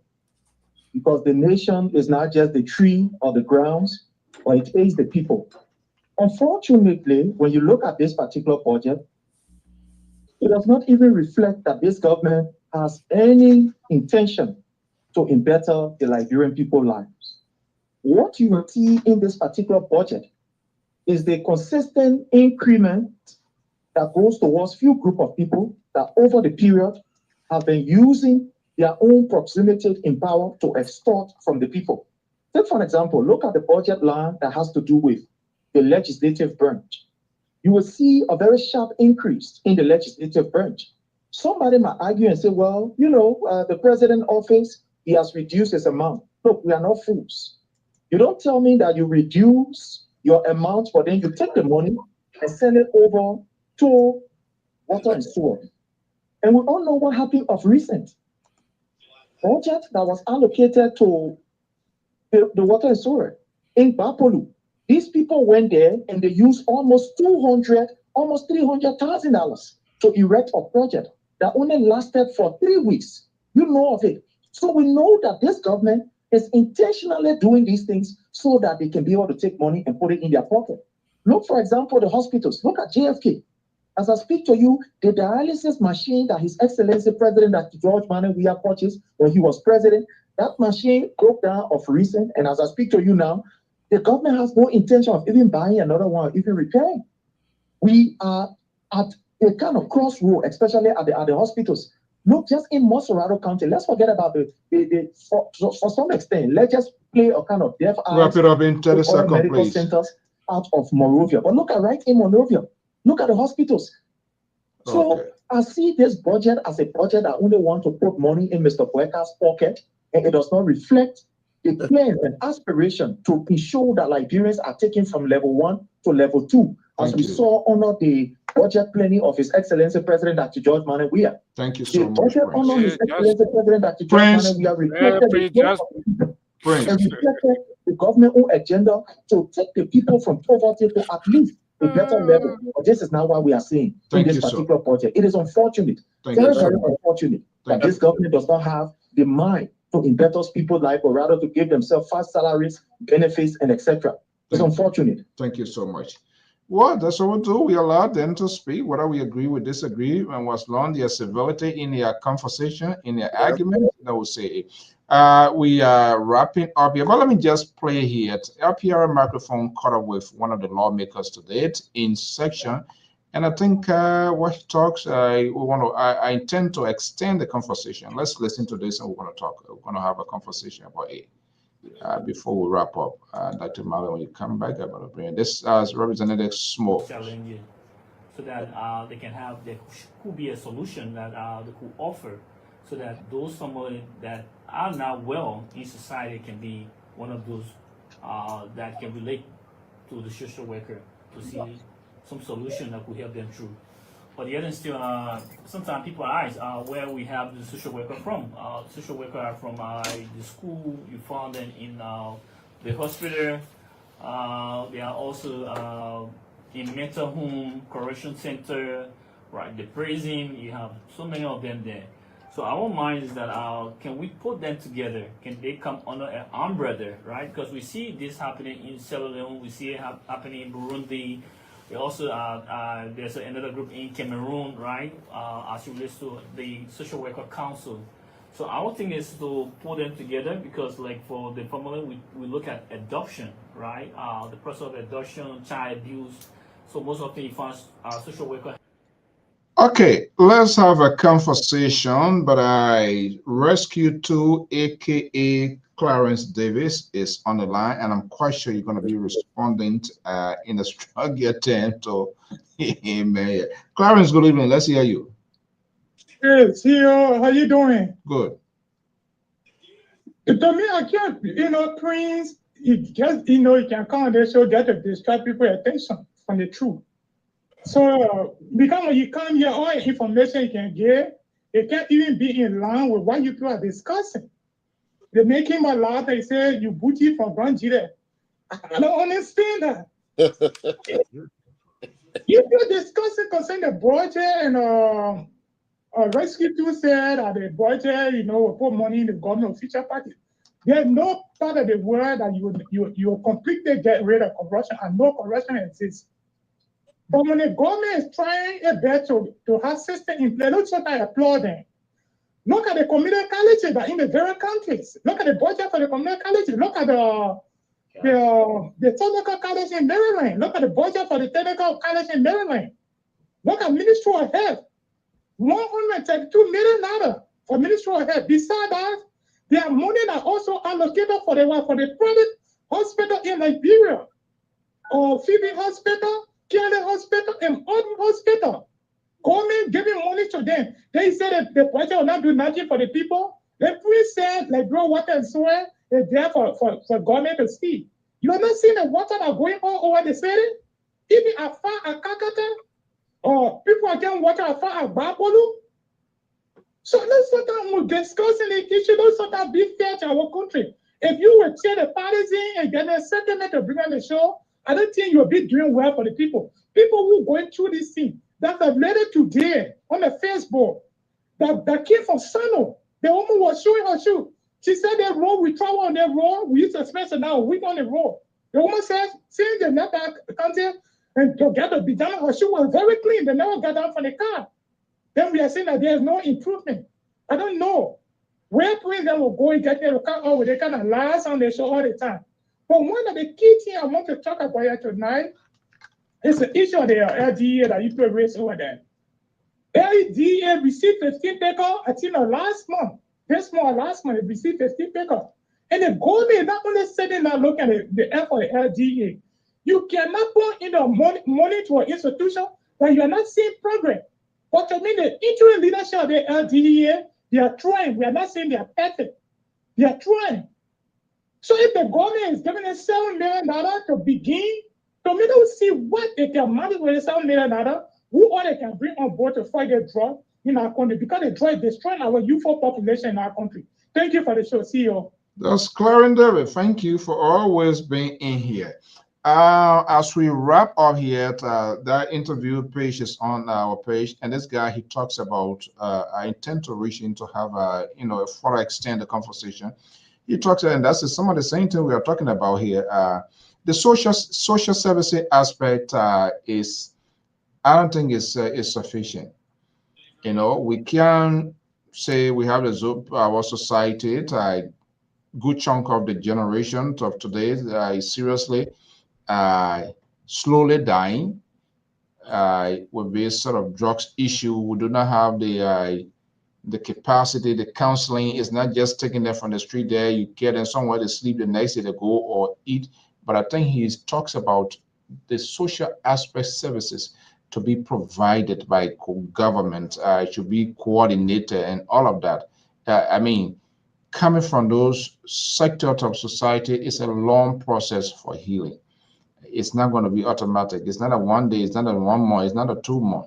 If you identify me as a drug user or the addictions and all of that, the treatment plan should be in place. Counselors, psychiatrists, people of different background that will take you through the healing process. It's not just only coming to somebody there, or maybe you get a or you give them sort of the whatever medication, and you think that just auto it. And not only that, after that, the integration, getting them to be integrated again in their normal life in society, all of that is a long-term process. I'm not sure how package is that that is embedded into this budget. We don't just talk about them, but what we do to help them to get out of that. Because no matter what we do, they are part of they are part of all. They are our citizens. They are part of the society.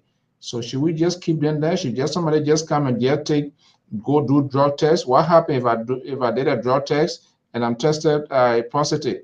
For me to be stigmatized in the community that I'm a drug user and nobody is willing to help me. At the end of the day, some go and commit suicide. There are a lot of things to be talked about, a lot of things to be quite questioned here. As we wrap up here, what could be a possible recommendation? Whether they take it or not, our job is to put it forward. Dr. Toto and our man, Moses? Yeah, so the rest of the folks? Yeah, so of course, all the issue of the horrible, but we have a social disorder in Liberia. It's no joke about. We have a serious social problem in that country, and the plan he's speaking of, which is a very good plan to see how best we can try to build our social structure to deal with the challenges that we have in the country, most especially we come with the drugs issue. It's spraying that country like a wildfire, and we have to address it. We have to address that issue for all front. To see how best we can help to recommend to see how best we can restore hope into the system in Liberia, especially because of the young people. I myself also, if I undertaking a project, I did a book on the Medicaid drugs, how to fight drugs in Liberia. What are some of the success stories we kind of fight the drugs in Liberia? I have a trip coming up. I'll be going to Liberia to do some data collection, to interview people on the street, to go some of the service, some of the center that they have in Liberia. They say they are happy to rehabilitate those that have taken drugs today and what program they have. So I'll be doing another interview to speak to some of the people that will be able to translate it into a research material that will be beneficial to us and to the country of future generation, because we have to address that issue in every capacity, and that social structure that they want to build to have a one body to deal with this situation is very good. I think the lawmaker is on point for that, which will support his work for it. And if I go Liberia also to that lawmaker will be one of the my journal to be him also to get more information from him on his work that they want to establish to deal with the social issue. Yeah, the interview is there. I listened to it. I said, wow, when you get too much about people, the Yeah, one person there, the bad people overshadow. And I sent message to our guy. We intend to get him here if he's willing to have extensive conversation, and not just only to talk about it. These things it require a piece of legislation to as well, and it must be supported. Talking about it and putting it, perfecting that to have a piece of legislation, and that's one of the things. Everybody making power in a building there. They don't seek political consensus. No. Whether I'm a Unity Party, I'm a CDC, everybody in anger. The entire country is in anger. That's why things are hard. Whether I'm a UPs or this person, I must be able to engage with them and share my idea, go and think over it, let's forget about CDC, let's forget about Unity Party, let's forget and see what we can do. I can't remember when last two different group of people went for lunch just to share their political ideology to put a piece of legislation together. Let's on the line is Koto Jala Balayan. Oh my God. One of Moses. No. Koto, you see, Well, y'all always say let's wrap up. Then when y'all get phone call, you have to take the phone call. And if people know. No, Koto is an analyst here. Yeah, but she's on the show. I love her and everything. Now when we're getting ready to wrap up. Okay, Koto, yeah, I won't compliment with that one. My mother I'm is. going to man business there. We need to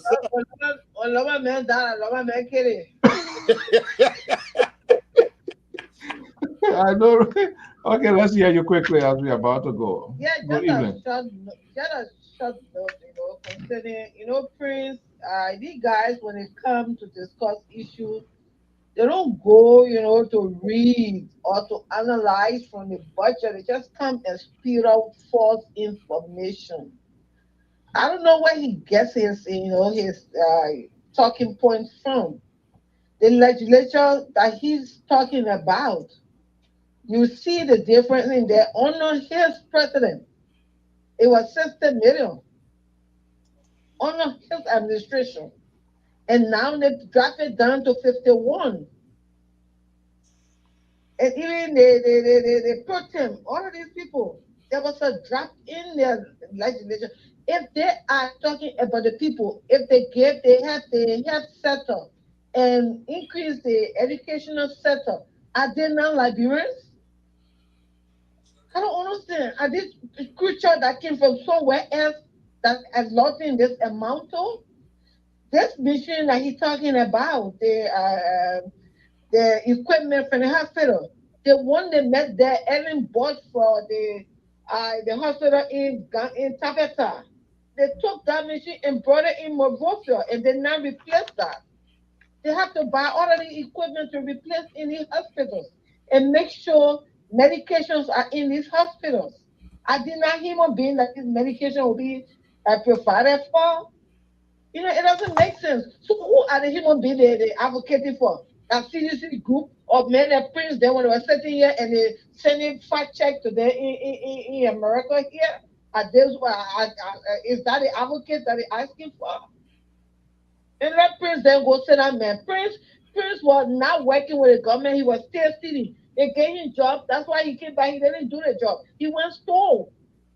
The moment they get them back, Don't try to personalize it now. I get proof to it. Yeah. Okay. I can tell you the yeah, proof. There's proof for it. When I say something, I have proof. Okay.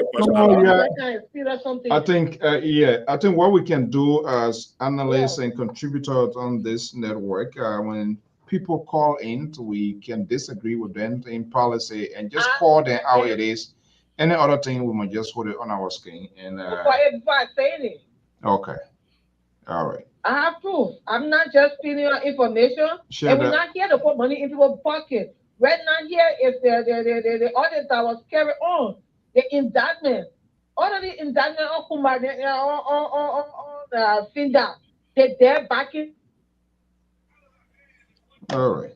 Thank you so much. All right. I think the line. Okay, guys, let's do our 1 minute each. We gotta be out of here sharp 10 p.m. Eastern Standard Time. Who is taking the lead? What is the most takeaway for tonight's conversation and potential recommendation to our national leaders? Who wants to take the lead first? Let me take the lead because I'm flat first. Okay. You know, Black Woods discourse.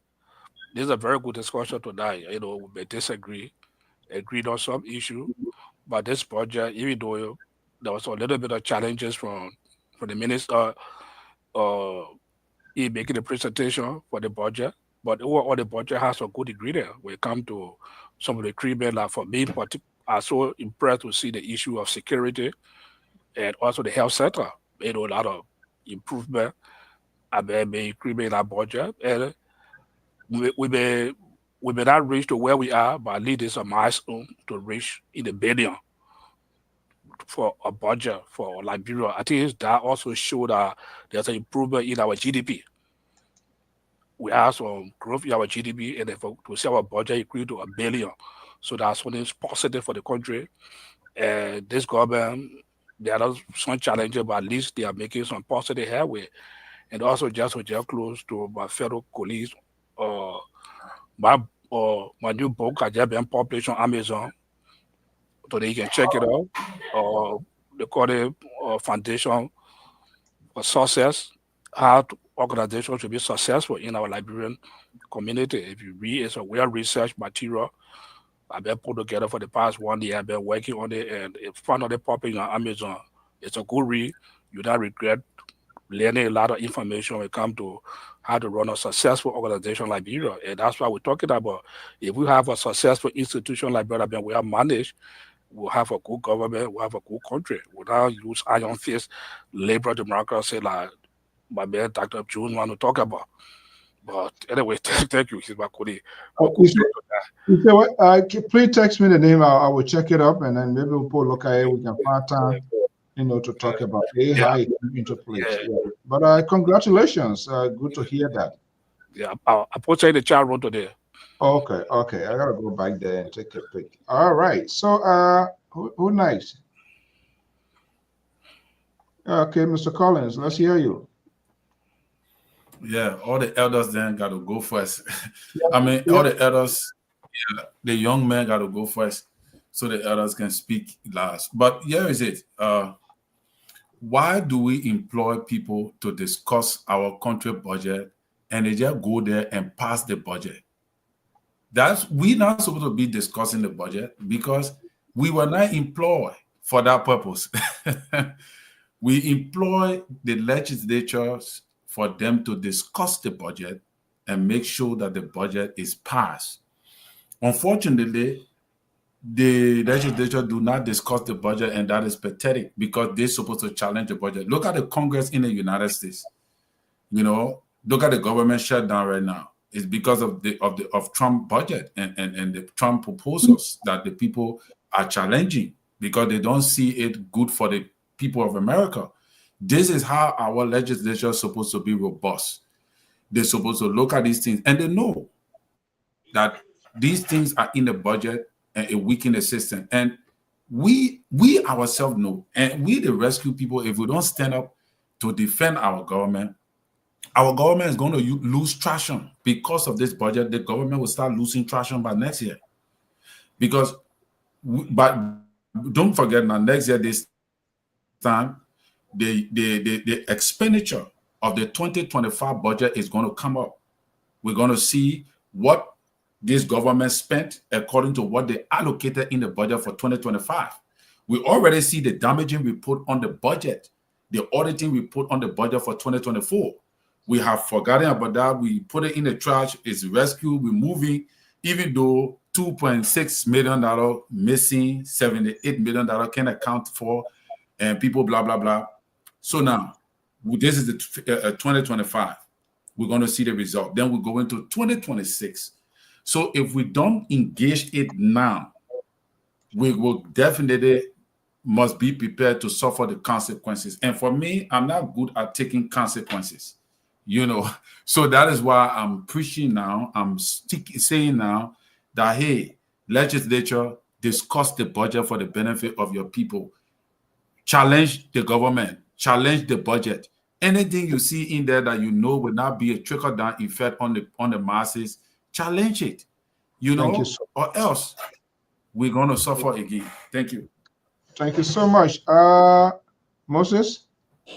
Yeah, thank you, Mr. So. I just want to speak my 1 minute around the budget, the itemization of the Ministry of Justice budget, because that's my place of interest and experience when it comes to law enforcement.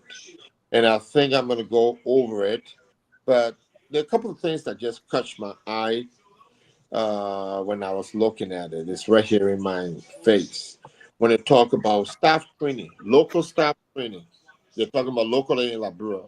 Last year budget was what they call it, $140,000.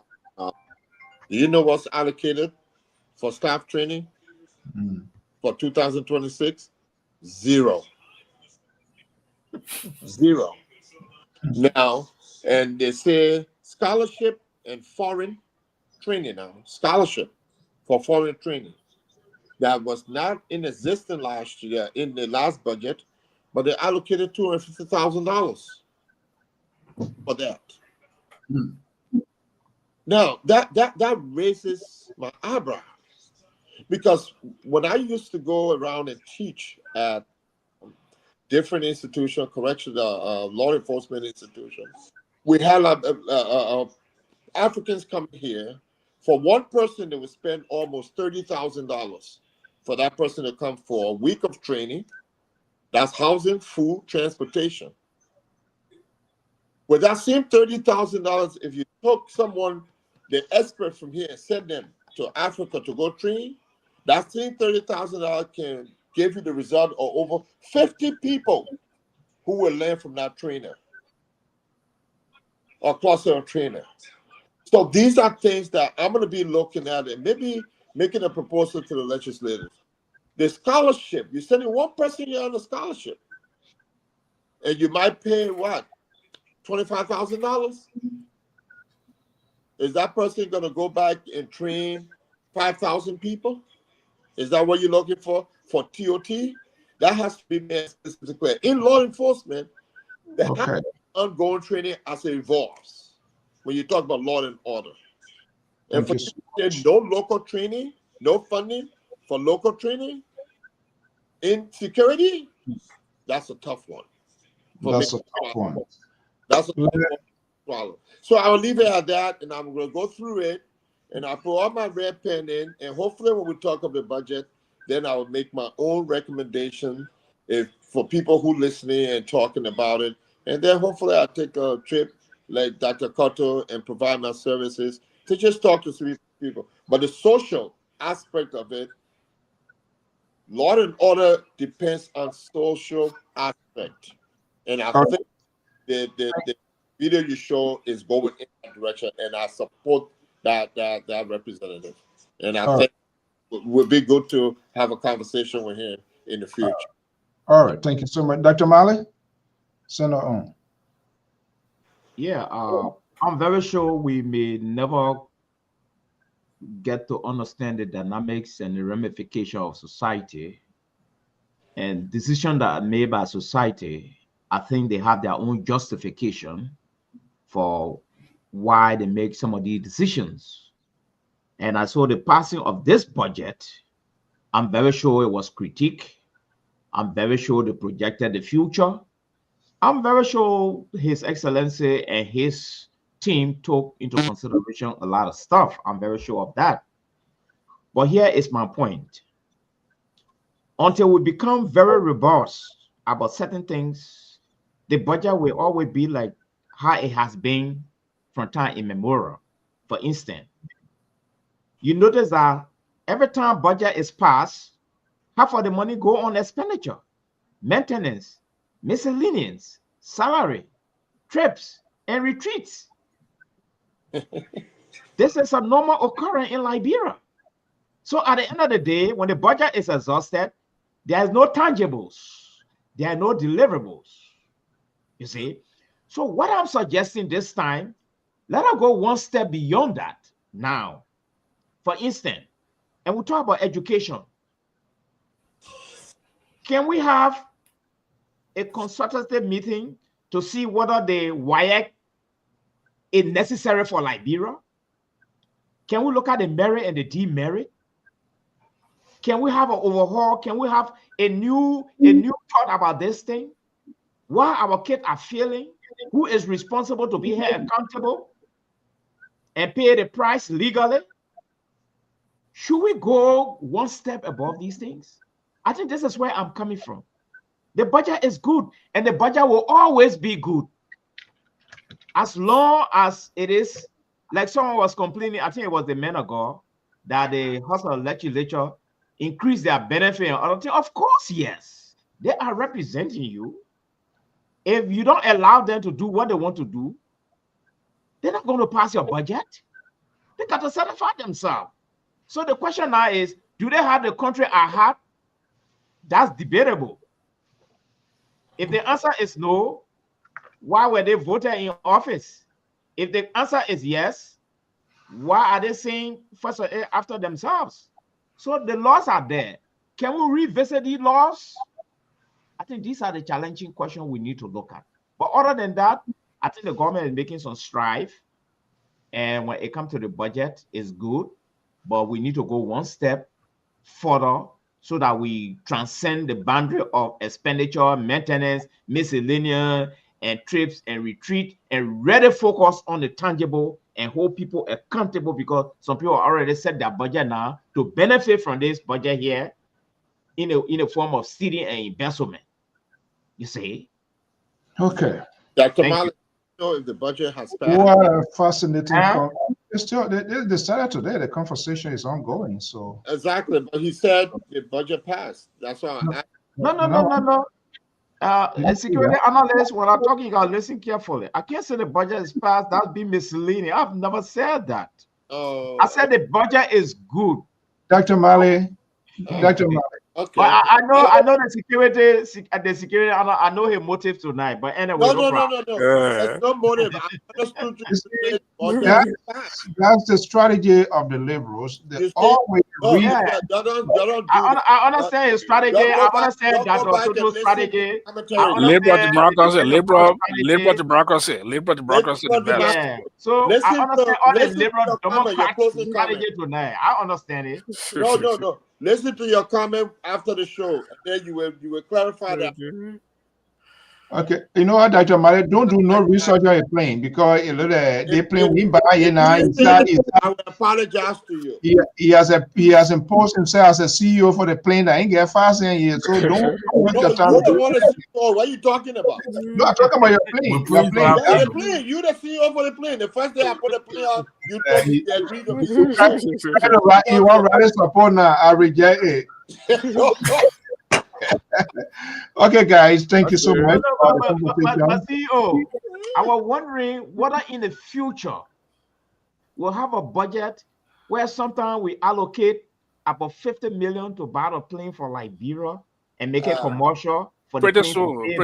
money. Pretty soon. I hope Pretty so. soon. No, you gotta buy the president plane first.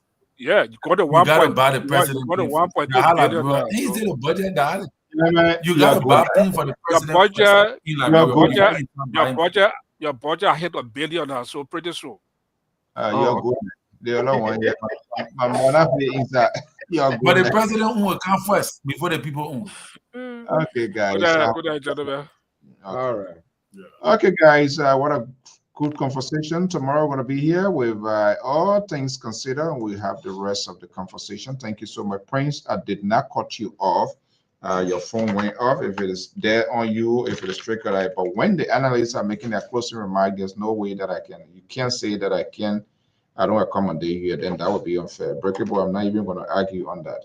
We allow people here to speak their minds, and even if it is beyond the time, we still give that room. What went off on your phone is on your end. But when the analysts are closing out now, there's no way that we can interrupt. But we will be back here tomorrow. You will still have the time to speak.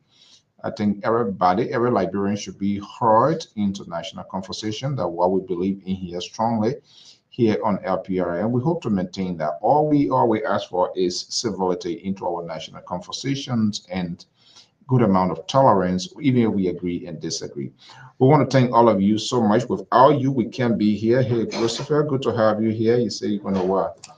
I just lack of accountability from time to time because they want much too soon. There you go.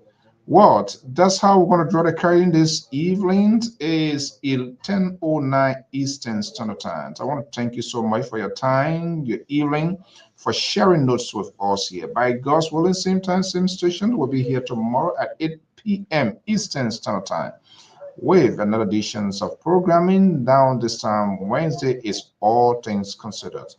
Have a pleasant evening, and by God's willing, we'll be back here. Bye-bye.